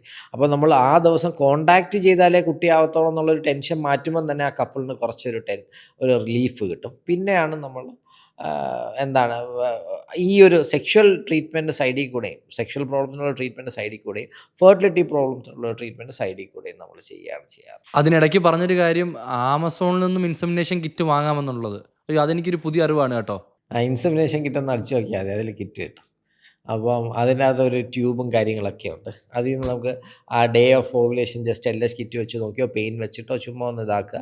എന്നിട്ട് മാസ്റ്റർബേറ്റ് ചെയ്തിട്ട് ആ സാമ്പിൾ നമുക്ക് കളക്ട് ചെയ്യാൻ സാധിക്കും. എന്നിട്ട് അത് ആ കിറ്റിൻ്റെ അകത്തോട്ട് വലിച്ചെടുക്കാം. വജൈനയ്ക്കകത്തോട്ട് ചുമ്മാ ഇൻസേർട്ട് ചെയ്ത് ചുമ്മാ പ്രസ്, വെരി ഈസി. അപ്പോൾ ഒരു ഇറക്റ്റൈൽ ഡിസ്ഫങ്ഷൻ ഉള്ള ഒരാൾക്ക്, അതായത് ഈ ഇറക്റ്റൈൽ ഡിസ്ഫങ്ഷൻ ഉള്ള ഒരാൾക്ക് എന്ന് പറഞ്ഞാൽ ബാക്കിയുള്ള സമയത്തൊന്നും സെക്സ് ചെയ്യുമ്പം പ്രശ്നമില്ല, ഈ ഒരു പെർട്ടിക്കുലർ ഡേ ചെയ്യാൻ പറ്റുന്നില്ല, അവർക്കിത് ഭയങ്കര ഹെൽപ്ഫുൾ അല്ലേ. അപ്പോൾ അദ്ദേഹത്തിൻ്റെ ടെൻഷൻ നല്ലൊരു ശതമാനം കുറഞ്ഞില്ലേ. IUI ഒന്നും ഹോസ്പിറ്റലിൽ വരണ്ട, ഇത് വീട്ടിൽ നിന്ന് ചെയ്താൽ മതി. വീട്ടിലൊരു 2-3 സൈക്കിൾ ചെയ്ത് നോക്കുക. അല്ല, അതിനപ്പോൾ ഒരു മെഡിക്കൽ പ്രൊഫഷണലിൻ്റെ ആവശ്യമില്ലേ? ഇതെന്താവശ്യം? വജൈനയ്ക്കകത്തോട്ട് വളരെ നേർത്ത വളരെ ചെറിയൊരു ട്യൂബാണ് അത്. അതിൻ്റെ ഡയമീറ്റർ എന്നൊക്കെ പറഞ്ഞു കഴിഞ്ഞാൽ 2 മില്ലിമീറ്റർ 3 മില്ലിമീറ്റർ, റീഫിലിനെക്കാട്ടി ചെറിയ ട്യൂബ്. അത് നമ്മളുടെ ഈ വജൈനയ്ക്കകത്തോട്ട് ഇൻസേർട്ട് ചെയ്യാൻ ഇറ്റ്സ് വെരി ഈസി അല്ലേ. അപ്പം ചുമ്മാ വജൈനയ്ക്കകത്തോട്ട് പുഷ് ചെയ്താൽ മാത്രം മതി. അപ്പോൾ സെക്ഷൽ ഹെൽത്തിനെ പറ്റിയുള്ള രണ്ടാമത്തെ ചോദ്യം എന്ന് പറഞ്ഞാൽ മാസ്റ്റർബേഷൻ. അപ്പം പണ്ട് മുതലേ പല പല കഥകൾ കേൾക്കുന്നതാണ് മാസ്റ്റർബേഷൻ എന്നൊരു കാര്യം. ഇപ്പം എൻ്റെയൊക്കെ കുട്ടിക്കാലത്ത് കണ്ണ് പൊട്ടിപ്പോവും ചെയ്തു കഴിഞ്ഞാൽ, അല്ലെങ്കിൽ മോക്കുരു വരും, ദേഹത്ത് കുരു, അങ്ങനെ കുറേ ഏറെ അതിനെപ്പറ്റിയുള്ള മിത്തുകൾ പണ്ട് മുതലേ ഉണ്ട് മാസ്റ്റർബേഷനെ പറ്റി. ശരിക്കും ആ എല്ലാ ഡൗട്ടുകളും ക്ലിയർ ആക്കാൻ വേണ്ടി എന്താണ് മാസ്റ്റർബേഷന് എന്തേലും ഇഷ്യൂസ് ഉണ്ടോ, അൺഹെൽത്തി ആണോ, നമ്മൾക്ക് എന്തൊക്കെ പ്രശ്നങ്ങൾ നമുക്ക് ഉണ്ടാവും അതുകൊണ്ട്? മാസ്റ്റർബേഷൻ എന്താണെന്ന് നമുക്ക് എല്ലാവർക്കും അറിയാമല്ലോ, സെൽഫ് സ്റ്റിമുലേഷനാണ്. അതെന്തുകൊണ്ട് ആൺകുട്ടികൾ കൂടുതൽ ചെയ്യുന്നു അല്ലെങ്കിൽ ആൺകുട്ടികൾക്ക് അത് കൂടുതൽ അറിയാമെന്ന് പറഞ്ഞു കഴിഞ്ഞാൽ, അവർക്ക് ആ സെമൻ സ്റ്റോർ ചെയ്യാൻ അധികം പറ്റത്തില്ല. അവർക്ക് സെമൻ കുറച്ചധികം സ്റ്റോർ ചെയ്യുമ്പോഴത്തേക്ക് ഒരു 5-10 ഡേയ്സ് ചിലപ്പം ഡിപ്പെൻസ്, ചിലവർക്ക് ഒരു ദിവസം തന്നെ ചിലപ്പം ഇതായിരിക്കും, ചിലവർക്ക് 10-15-20 ഡേയ്സ് ഒക്കെ ആകുമ്പോഴായിരിക്കും ചിലവർക്ക് ഭയങ്കര ഏർജ് തോന്നുന്നത്. അപ്പം അതിനെ നമ്മൾ പുറത്തോട്ട് എത്തിക്കാൻ, ആ സ്റ്റോർ ചെയ്തേക്കുന്ന സെമനെ പുറത്തോട്ട് എത്തിക്കാനുള്ളൊരു എളുപ്പ വഴിയെ മാത്രമാണ് ഒരാണിനെ സംബന്ധിച്ചുള്ള മാസ്റ്റർബേഷൻ എന്ന് പറഞ്ഞു വരുന്നത്. അല്ലെങ്കിൽ എന്താ പറയുന്നത്, ഒരു നൊക്ടേണൽ എമിഷൻ ആയിരിക്കും സംഭവിക്കുന്നത്. രാത്രി കിടന്നുറങ്ങുമ്പോൾ ഇത് ചെയ്തില്ലെങ്കിൽ രാത്രി കിടന്നുറങ്ങുമ്പോൾ ഇത് തനിയെ തന്നെ ഇത് പുറത്തു പോകും. അപ്പം ഒരു ആ സമയത്ത് അവനൊരു ഓർഗാസം കിട്ടുകയും ഇത് രാത്രി ഉറങ്ങുമ്പോൾ ഇത് സംഭവിക്കുകയും ചെയ്യുന്നു. അല്ലെങ്കിൽ ബാക്കിയുള്ളവർ മാസ്റ്റർബേറ്റ് ചെയ്തു. അതുകൊണ്ട് തന്നെ ആൺകുട്ടികളിൽ മാസ്റ്റർബേഷൻ വളരെ കോമൺ ആയിട്ട് കാണാറുണ്ട്. അത് കാരണം എന്തെങ്കിലും ഒരു ഫിസിക്കൽ പ്രോബ്ലം ഉള്ളതായിട്ടൊന്നും എവിടെയും പ്രൂവണോ ഒന്നുമല്ല. പിന്നെ ഇപ്പം ഞാൻ വർക്ക് ചെയ്തിരുന്ന ഒരു ഹോസ്പിറ്റൽ, ഒരു സ്ഥലത്ത് കുറേ വീട്ടുകാരൊക്കെ ചേർന്നൊരു കുട്ടിയെ കൊണ്ടുവരുന്നു. ഞാൻ ഭയങ്കര ടയേർഡായിട്ട്, ഭയങ്കര ഡീഹൈഡ്രേറ്റഡ് ആയിട്ട്, ഒട്ടും വയ്യാതൊരു കുട്ടി. ലാസ്റ്റ് എന്തുവാന്ന് ഇങ്ങനെ പയ്യെ ഹിസ്റ്ററി എടുത്ത് വന്നപ്പോഴാണ് അറിഞ്ഞത് അവൻ 14 തവണ ആ ദിവസം മാസ്റ്റർബേറ്റ് ചെയ്തു. അപ്പം അതൊരു സൈക്കോളജിക്കൽ പ്രോബ്ലം ആണ് അല്ലേ. അപ്പം ഞാൻ എപ്പോഴാണ് മാസ്റ്റർബേഷൻ ഓവർ ആവുന്നതെന്ന് ചോദിച്ചു കഴിഞ്ഞാൽ ഞാൻ പറയും, നിങ്ങളുടെ നോർമൽ റുട്ടീൻ കാര്യങ്ങളെ അതെപ്പോൾ എഫക്റ്റ് ചെയ്യുന്നു. അതായത് നീ ജോലിക്ക് പോകാൻ നിൽക്കുന്നു, ഇയാൾക്ക് 9 മണിക്കാണ് പോകേണ്ട ടൈം, പക്ഷേ ഇയാൾ ബാത്റൂമിൽ 8 മണിക്ക് കയറിയിട്ട് ഇയാൾ മാസ്റ്റർബേറ്റ് ചെയ്തിട്ട് 9:15 പുറത്തിറങ്ങുന്നു. അതെൻ്റെ റുട്ടീൻ ആക്ടിവിറ്റിയെ ബാധിച്ചു. അപ്പോൾ അങ്ങനെ വരുമ്പം തൻ്റെ ഒരു നോർമൽ റുട്ടീൻ ലൈഫിനെ ബാധിക്കുമ്പോൾ അതിനെ ഒരു കുറച്ച് എക്സസ് ആണെന്ന് പറയും. അല്ലാത്ത എത്ര തവണ ചെയ്യാം അങ്ങനെയൊന്നുമില്ല. It depends upon each person. ചിലപ്പോൾ ഒരു വീക്ക്ലി വൺസ് ആയിരിക്കും ചിലർ ചെയ്യും, ചിലർ ഡെയിലി വൺ ചെയ്യും, ചിലർ ഡെയിലി എനിക്കിപ്പോഴും വേറൊരു കപ്പിൾ, ഇപ്പം എത്രയാണെന്ന് പറയാൻ പറ്റാത്ത ഒരു കപ്പിൾ വരികയാണ്. ഇപ്പോഴല്ല, അതും കുറച്ച് വർഷങ്ങളായി. ആ പെൺകുട്ടി ഇങ്ങനെ വന്നു, ചെക്കൻ ഇങ്ങനെ വന്നു, ചെക്കൻ ഭയങ്കര വിഷമം. അവൻ പറഞ്ഞു, ഡോക്ടർ ഇപ്പം പണ്ടത്തെ പോലെ പറ്റുന്നില്ല, എനിക്ക് ശരിക്കും ഇറക്ഷന് പ്രശ്നങ്ങളുണ്ട്, ഐ ആം ടയേർഡ് ആവുന്നു. അപ്പോഴത്തേക്ക് പെൺകുട്ടി അവിടുന്ന് ശരിയാണെന്നുള്ള രീതിയിൽ ഇങ്ങനെ നിൽക്കുകയാണ്. ഞാൻ പിന്നെ കുറച്ചും കൂടെ ഇൻഡെപ്ത് ആയിട്ട് ചോദിച്ചപ്പോഴത്തേക്ക് ആ പറയുകയാണ്, ഞാൻ പിന്നെയാണ് മനസ്സിലായത് എന്താണ്. അല്ല, പണ്ട് അവൻ മീൻസ് ലേബർ വർക്കാണ്. അപ്പം അവൻ രാവിലെ എഴുന്നേൽക്കുമ്പം ഒന്ന് സെക്സ് ചെയ്യും, ഉച്ചയ്ക്ക് ഊണ് കഴിക്കാൻ വരുമ്പോൾ ഒന്ന് ചെയ്യും, രാത്രി കിടക്കുമ്പോൾ ഒന്ന് സെക്സ് ചെയ്യും. ഇപ്പോൾ അവന് ഉച്ചയ്ക്ക് ചെയ്യാൻ പറ്റുന്നില്ല, അതാണ് അവൻ്റെ വിഷമം. അപ്പം മനസ്സിലായില്ലേ. അപ്പം ദിവസം 3 തവണ അവൻ സെക്സ്വൽ ഇതിൽ ഏർപ്പെടുന്നു. ഇപ്പം അവന് 2 തവണയേ പറ്റുന്നുള്ളൂ. അപ്പോൾ അതായിരുന്നു അവരുടെ പ്രോബ്ലം. അപ്പോൾ ഓരോ വ്യക്തികളിലും അത് ഡിഫറൻ്റ് ആണ്, എത്ര തവണ മാസ്റ്റർബേറ്റ് ചെയ്യുക എന്നുള്ളത്. പിന്നെ ഫീമെയിൽസിൻ്റെ കാര്യത്തിലാണെങ്കിൽ ഇപ്പം മാസ്റ്റർബേഷൻ വളരെ കോമൺ തന്നെയാണ്. അവർക്കിങ്ങനെ ഒരു എമിഷൻ്റെ ആവശ്യമില്ലെങ്കിൽ ഒരു സെൽഫ് പ്ലഷർ എന്നുള്ള രീതിയിൽ കുറേ അധികം പേര് ചെയ്യുന്നുണ്ട്. അപ്പോൾ അവർക്ക് കുറച്ചും കൂടെ ഫ്രീഡം കിട്ടുമല്ലേ അതിൽ നിന്ന്. എന്തായാലും ഒരു ഓർഗാസം തീർച്ചയായിട്ടും എന്തോ പ്രശ്നം എന്ന് പറഞ്ഞാൽ മിക്കവർക്കും ഒരു സെക്ഷുവൽ കോണ്ടാക്റ്റിലൂടെ ഓർഗാസം കിട്ടുന്ന പെൺകുട്ടികൾ വളരെ കുറവാണ്. കാരണം ഒരു വജൈനൽ സ്റ്റിമുലേഷൻ മാത്രമല്ല ഒരു പെൺകുട്ടിക്ക് ഒരു ഓർഗാസം കിട്ടുന്നത്. ഓർഗാസം പെൺകുട്ടിക്ക് കിട്ടുന്നത് കൂടുതലും ഒരു ഓഡിറ്ററി സിഗ്നൽ ആയിരിക്കാം, അല്ലെങ്കിൽ ഒരു ടച്ച് ആയിരിക്കാം, ടാക്ടൈൽ സ്റ്റിമുലേഷൻ ആയിരിക്കാം, എവിടെയെങ്കിലും തൊടുമ്പോഴായിരിക്കും അവർക്ക് ആ ഒരു സെൻസേഷൻ്റെ ഹൈറ്റ്സിൽ പോകുന്നത്. ചിലപ്പോൾ ഇത് ചെയ്തുകൊണ്ടിരിക്കുന്ന സമയത്ത് എന്തെങ്കിലും അവളുടെ ചെവിയിൽ എന്തെങ്കിലും പറയുമ്പോഴായിരിക്കും, ചിലപ്പോൾ ഒരു ഐ ലവ് യു പറയുമ്പോഴായിരിക്കും, ചിലപ്പോൾ ആ സെക്കൻഡിലായിരിക്കും ചിലപ്പം അദ്ദേഹത്തിന് ഓർഗാസം കിട്ടുന്നത്. ചിലപ്പം ക്ലൈറ്റോറിയൽ സ്റ്റിമുലേഷനിലായിരിക്കും, ചിലപ്പോൾ ഓറൽ സെക്സിലായിരിക്കും കിട്ടുന്നത്. അല്ലാതെ ഒരു പ്രോപ്പർ ഇൻ്റർകോഴ്സിൽ അതായത് പീനസ് അകത്തോട്ട് കയറി ഓർഗാസം കിട്ടുന്ന ആൾക്കാർ വളരെ ചുരുക്കമാണ്. അപ്പം അങ്ങനെ വരുമ്പോഴത്തേക്ക് ഈ പെൺകുട്ടിക്ക് സ്വന്തം സെൽഫ് പ്ലഷറിലൂടെ ഓർഗാസം കിട്ടുവാണെങ്കിൽ അതെപ്പോഴും നല്ലത് തന്നെയല്ലേ. അപ്പം അതും നല്ലത് തന്നെയാണ്. ഇപ്പം ഓർഗാസം വളരെ കോമൺ ആയിട്ട് പെൺകുട്ടികളുടെ ഇടയിലുണ്ട്, അതും നല്ലത് തന്നെയാണ്. അപ്പം ഇതിനൊന്നും ഞാൻ എതിരല്ല, ഇറ്റ്സ് നൈസ്. ഇത് പക്ഷേ എപ്പോഴും ഇത് അധികമാകുമ്പോഴാണല്ലോ, അത് എന്താണെങ്കിലും, അത് ഭക്ഷണമാണെങ്കിലും എന്താണെങ്കിലും അധികമാകുമ്പോഴാണ് എപ്പോഴും പ്രശ്നങ്ങളുണ്ടാകുന്നത്. അതിങ്ങനെയുള്ള മിസ്കൺസെപ്ഷൻസ് പലതും ഉണ്ടാവുന്നത് കാര്യം ഫീമെയിൽസിൻ്റെ സ്റ്റിമുലേഷൻ വേറെ രീതിയിലാണ് എന്ന് പറയുമ്പോൾ അതിൻ്റെ റീൽ കണ്ടിട്ടുണ്ടോ സാർ? ഇപ്പം ഞാൻ പലപ്പോഴും കണ്ടിട്ടുണ്ട്. ആ റീൽ സാറ് കണ്ടിട്ടുണ്ടോ അറിയില്ല. ഞാൻ റീല് കാണാറില്ല, ഞാൻ എൻ്റെ പോലും റീല് കാണാറില്ല. കാരണം ടൈമാണ് നമ്മുടെ മനുഷ്യൻ്റെ ഏറ്റവും പ്രധാനമുള്ളത്. ടൈം വേസ്റ്റ് ചെയ്യാതിരിക്കുക. ഇപ്പോൾ അതിൻ്റെ ഒരു വീഡിയോ എന്ന് പറഞ്ഞാൽ ഇപ്പം ആണുങ്ങളുടെ സ്റ്റിമുലേഷൻ എന്ന് പറഞ്ഞൊരു സ്വിച്ച് ഞെക്കുന്നു, at the same time females എന്ന് പറഞ്ഞിട്ട് ഒരു 10-20ഓളം സ്വിച്ചുകൾ ഓൺ ചെയ്യുന്നുള്ളൊരു വീഡിയോ ഭയങ്കര വൈറലായിരുന്നു. അപ്പോൾ അതിൻ്റെയൊക്കെ ഈ മിസ്കൺസെപ്ഷൻ പോണ് കാരണം പല മിസ്കൺസെപ്ഷൻ ഉണ്ടാവാം. അതെ, അത് ഉണ്ടെന്ന് തോന്നുന്നു. അത് യഥാർത്ഥത്തിൽ അത് ഈ പെൺകുട്ടികളിൽ എനിക്ക് ഫീൽ ചെയ്തിട്ടുണ്ട്. കാരണം അവർ ചിന്തിക്കുന്ന രീതിയിൽ ഇതായിരിക്കും യഥാർത്ഥ ജീവിതത്തിൽ. അത് പോണിനെക്കാട്ടി കൂടുതൽ അവർക്ക് ഈ സിനിമകളിലൂടെയാണ്. കാരണം ആ ഒരു പ്രണയം കിട്ടും, ആ ഒരു ദാമ്പത്യം കിട്ടും എന്ന് വിചാരിച്ച് ചിന്തിക്കുന്ന ഒരു വിഭാഗം ആൾക്കാരുണ്ട്. പക്ഷെ അതൊക്കെ വെറും സിനിമയിലും റീലുകളിലും മാത്രമാണെന്നല്ലേ. നമ്മൾ ആ റീലിൽ കാണുന്ന എപ്പോഴും ഒന്ന് ആലോചിച്ച് നോക്കുക, അവരുടെ പോളിഷ്ഡ് ആയിട്ടുള്ളൊരു ലൈഫല്ലേ കാണുന്നത്. അത് ശരിക്കും നമ്മൾ തെറ്റിദ്ധരിക്കപ്പെടുകയല്ലേ ജീവിതങ്ങൾ. അത് കാരണം എത്രയോ കപ്പിൾസ് അത് കാരണം അടികൂടാറുണ്ട്. ഒരു റീൽ അവരവിടെ പോയി, ഓസ്ട്രേലിയയിൽ പോയി, ഈ റീലിട്ടു, ഇതിട്ടു. പക്ഷെ ആക്ച്വലി എന്താണ് അവർ തമ്മിൽ നടക്കുന്നതെന്ന് അവരുടെ ബെഡ്റൂമിൽ നിന്നാൽ മാത്രമേ നമുക്കറിയാൻ സാധിക്കത്തുള്ളൂ. ഒരു കപ്പിൾ ഒരു റിലേഷൻഷിപ്പിൽ എന്താണ് യഥാർത്ഥത്തിൽ നടക്കുന്നത് അവരുടെ ബെഡ്റൂമിൽ ക്യാമറ വെച്ചാലേ അറിയാൻ പറ്റത്തുള്ളൂ. അപ്പം അല്ലാതെ ആ ഒരു വ്യക്തി അങ്ങനെ ഒരു റീലിട്ട് കണ്ടെന്ന് പറഞ്ഞ് ഇവിടെ വിഷമിക്കേണ്ട ആവശ്യമേ ഇല്ല. ജീവിതം ആസ്വദിക്കൂ, നിങ്ങളുടെ ജീവിതം നിങ്ങൾ സ്വയം ആസ്വദിക്കൂ എന്ന് മാത്രമേ ഞാൻ പറയാറുള്ളൂ. ഓരോ വ്യക്തികളുടെയും ജീവിതം വ്യത്യസ്തമായിരിക്കും. പലർക്കും പലതായ വിഷമങ്ങളുണ്ട്, പല സ്ട്രഗിളുകളുണ്ട്. അപ്പം സോഷ്യൽ മീഡിയയിൽ കാണുന്ന വേറൊരാളുടെ ജീവിതം നമ്മളിലേക്ക് ഇമിറ്റേറ്റ് ചെയ്യാൻ ശ്രമിക്കുമ്പോൾ ചിലപ്പോൾ നമ്മൾക്ക് നിരാശയായിരിക്കാം. ഈ പോൺ അഡിക്ഷൻ എങ്ങനെ ഒരു സെക്ഷൽ ലൈഫിനെ അഫക്റ്റ് ചെയ്യും? തീർച്ചയായിട്ടും ഏത് അഡിക്ഷൻ ആണെങ്കിലും അത് നമ്മുടെ ജീവിതത്തിനെ ബാധിക്കുമല്ലോ. അതുപോലെ തന്നെയാണ് പോൺ അഡിക്ഷൻ. അത് depends upon the severity. Like വല്ലപ്പോഴും ഒരു പോൺ കാണുന്നു, അല്ലെങ്കിൽ മാസ്റ്റർബേറ്റ് ചെയ്യുന്ന പോൺ കാണുന്നു, ഇറ്റ് ഈസ് ക്വൈറ്റ് നോർമൽ അല്ലേ. അത് ആണാണെങ്കിലും പെൺകുട്ടിയാണെങ്കിലും ഇറ്റ് ഈസ് ഫൈൻ. പക്ഷേ ഒരു അഡിക്ഷൻ എന്നുള്ള രീതിയിൽ, കാരണം എല്ലാ ദിവസവും ഒരു രാവിലെ ഉച്ചയ്ക്കും ഒക്കെ മാസ്റ്റർബേറ്റ് ചെയ്യുന്നു, ഈ പോൺ കാണുന്നു, നമ്മൾ ഇതിൻ്റെ അകത്ത് പൈസ ഇറക്കുന്നു, നമ്മൾ കുറച്ചധികം രൂപ നമ്മൾ ലൈവ് ചാറ്റിനൊക്കെ നമ്മൾ സ്പെൻഡ് ചെയ്യുന്നു. അങ്ങനെ ഒരു കുട്ടി എനിക്കുണ്ടായിരുന്നു. ലൈക്ക് അവൻ വീട്ടിൽ നിന്ന് അച്ഛനും അമ്മയൊന്നും ആദ്യമൊക്കെ ചോദിക്കുമായിരുന്നു, പിന്നെ എടുത്തുമൊക്കെ ചെയ്തു.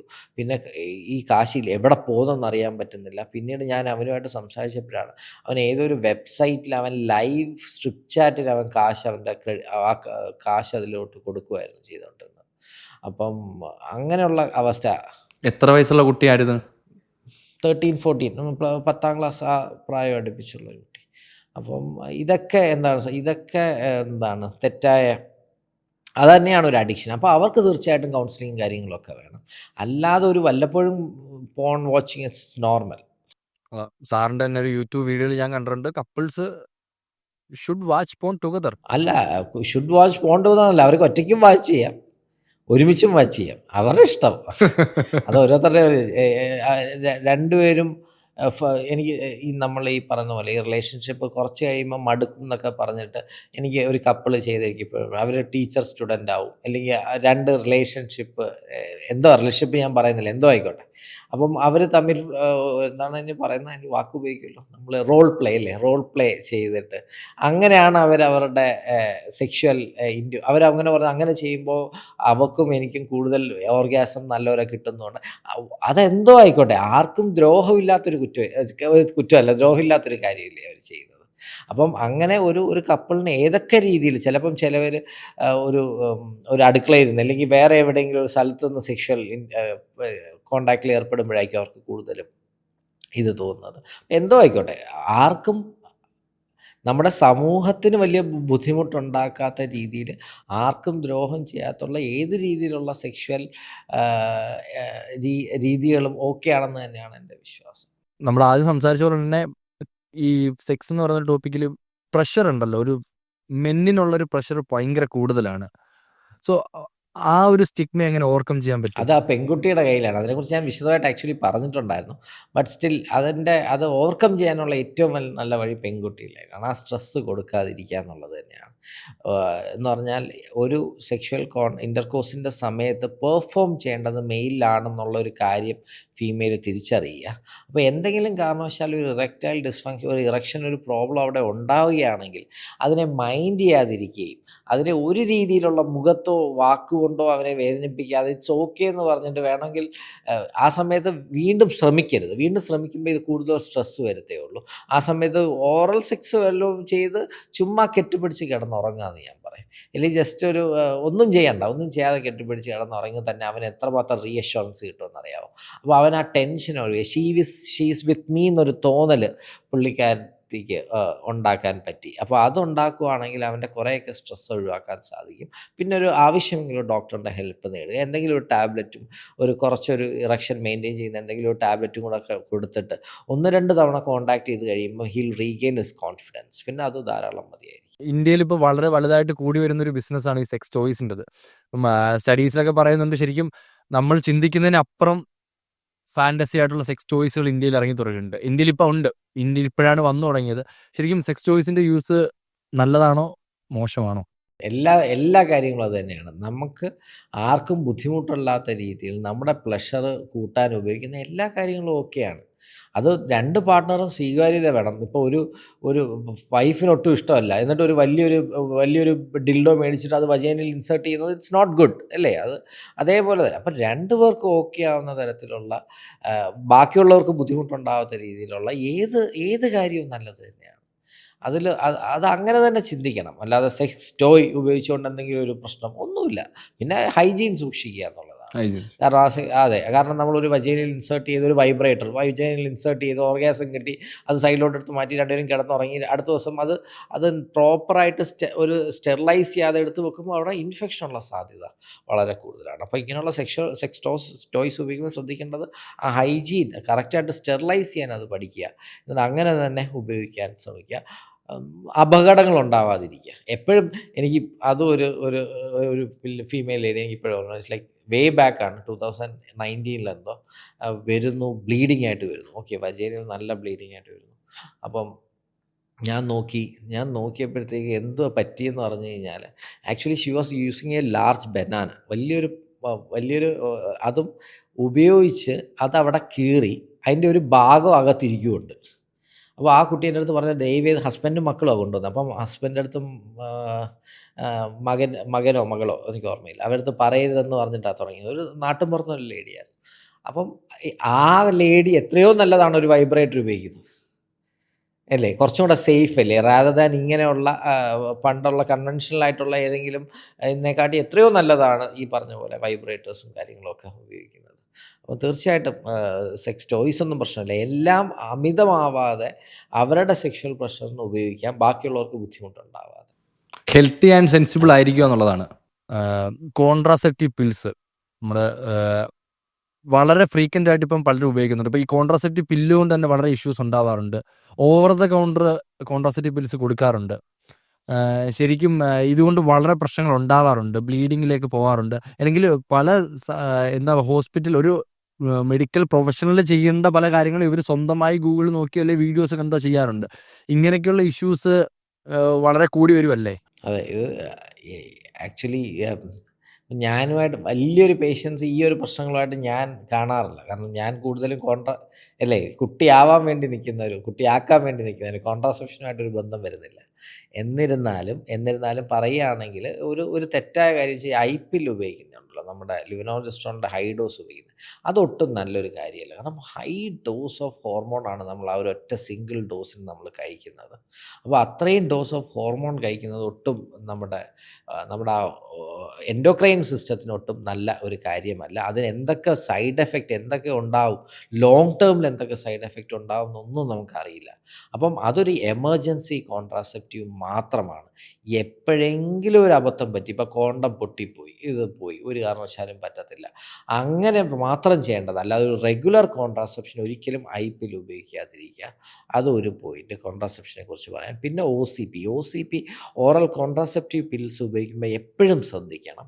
കാരണം എനിക്ക് ഇപ്പോഴും ഒരു പേഷ്യൻ്റ് ഉണ്ട്, like she use just 1 month of O C P, 1 month of O C P. Stroke വന്നിട്ട് ICUലായിരുന്നു. ആ കുട്ടി ഇപ്പോൾ കുട്ടിയാവാതെ എന്നെ കാണിക്കുന്നുണ്ട്. ഇപ്പോൾ അറ്റ് പ്രസൻറ്റും എൻ്റെ ട്രീറ്റ്മെൻറ്റിലുള്ളൊരു കുട്ടിയാണ്.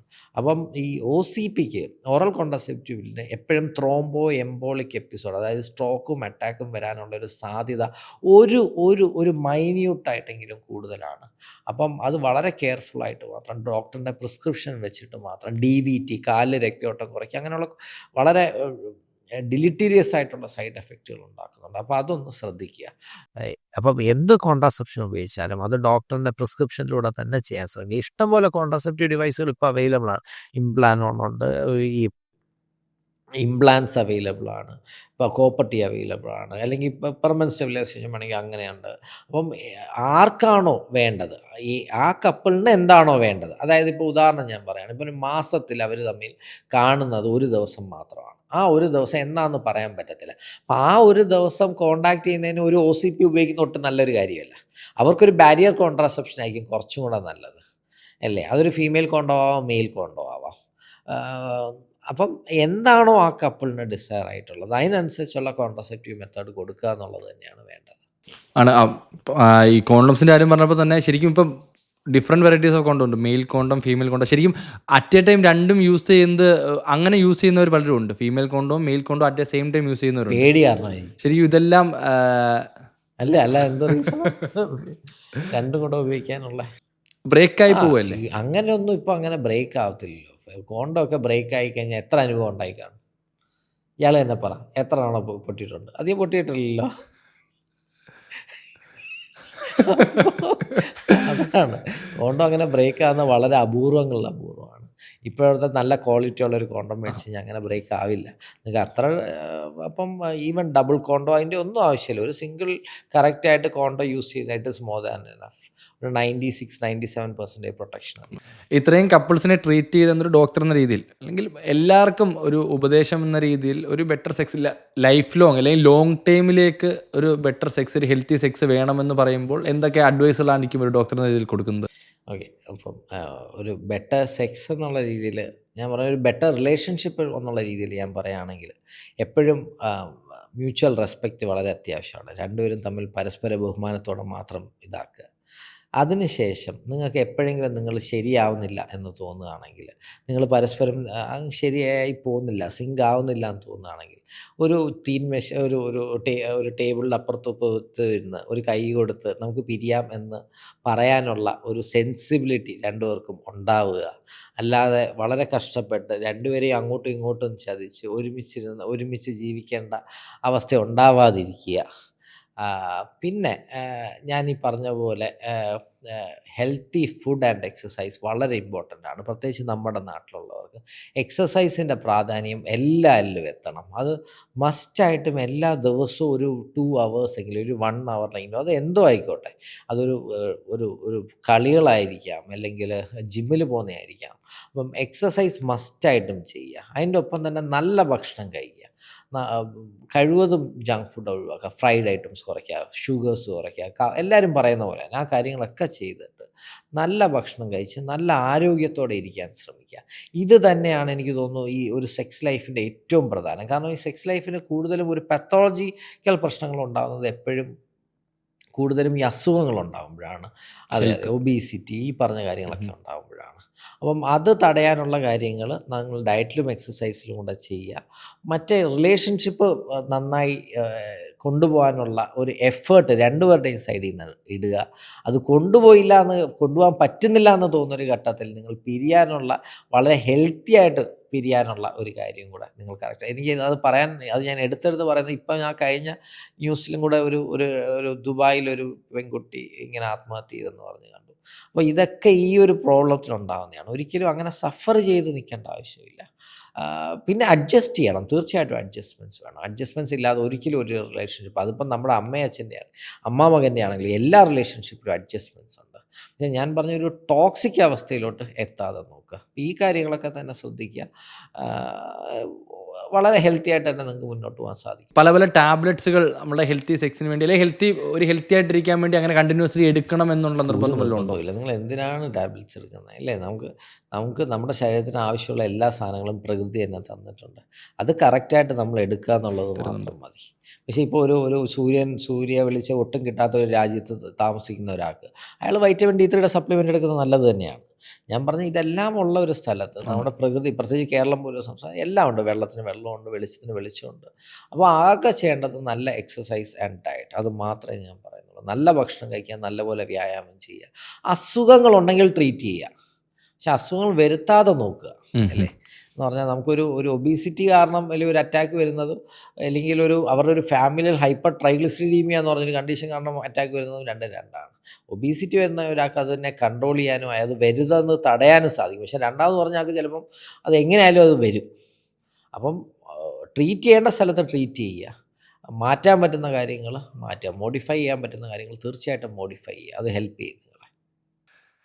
ലാസ്റ്റായിട്ട് ഈ പറഞ്ഞ പോലെ സെറോക്കസി എന്ന് പറയുന്നൊരു ടേം ഉണ്ടല്ലോ, ഗർഭപാത്രം വാടകയ്ക്ക് എടുക്കുക എന്ന് പറയുന്നത് ഇപ്പം വളരെ ഫ്രീക്വൻ്റ് ആയിട്ട് വരുന്നുണ്ട്. ശരിക്കും നല്ലതല്ലേ? അതെ, അതുള്ളതാണ്. അത്യാവശ്യം വേണ്ടവർക്ക് ഉപയോഗിക്കാനും പറ്റുന്ന ഒരു നല്ല കാര്യമല്ലേ. അത് മാറുമായിരിക്കും. കാരണം ഇപ്പം എന്താണതെന്ന് ഞാൻ പറയാം. ഇപ്പം ഉദാഹരണം, ഇപ്പം ജന്മന തന്നെ യൂട്രസ് ഇല്ലാത്ത ഒരാൾ, ഓക്കെ, ഒരു അല്ലെങ്കിൽ ഒരു ഇൻഫൻറ്റൈൽ യൂട്രസ് ഉള്ള ഒരാൾ, അല്ലെങ്കിൽ മൾട്ടിപ്പിൾ IVF ഫെയിലിയേഴ്സ് ആണ്, യൂട്രൈൻ ഫാക്ടർ അല്ലെങ്കിൽ ഒരു ഇമ്മ്യൂണോളജിക്കൽ ഫാക്ടറോ, ആ അമ്മയുടെ ശരീരം തന്നെ കുഞ്ഞിനെ തിരസ്കരിക്കുന്ന ഒരു അവസ്ഥ വരുന്നു. ഒരു 8 IVF 6 IVF കഴിഞ്ഞ പേഷ്യൻസ് ഉണ്ട്. അമ്മയുടെ ശരീരം തന്നെ ഈ കുഞ്ഞിനെ അത് അബോർഷൻ ആയിക്കൊണ്ടേയിരിക്കുന്ന അവസ്ഥ. അപ്പോൾ ഇങ്ങനെയുള്ള ഏതെങ്കിലും കണ്ടീഷനിൽ, അതായത് ആ യൂട്രസ് ഉപയോഗിക്കാൻ പറ്റാത്തൊരു കണ്ടീഷനിൽ നമുക്ക് വേറൊരു സ്ത്രീക്ക് അവരുടെ സമ്മതപ്രകാരം, അവരുടെ സ്വന്തം ഇഷ്ടത്തോടെ വരികയാണെങ്കിൽ, നമുക്ക് ആ അമ്മയുടെ ഭ്രൂണവും അതായത് ആ കപ്പിളിൻ്റെ എംബ്രിയോ ഉണ്ടാക്കുക, ആ കപ്പിളിൻ്റെ ഹസ്ബൻഡിൻ്റെ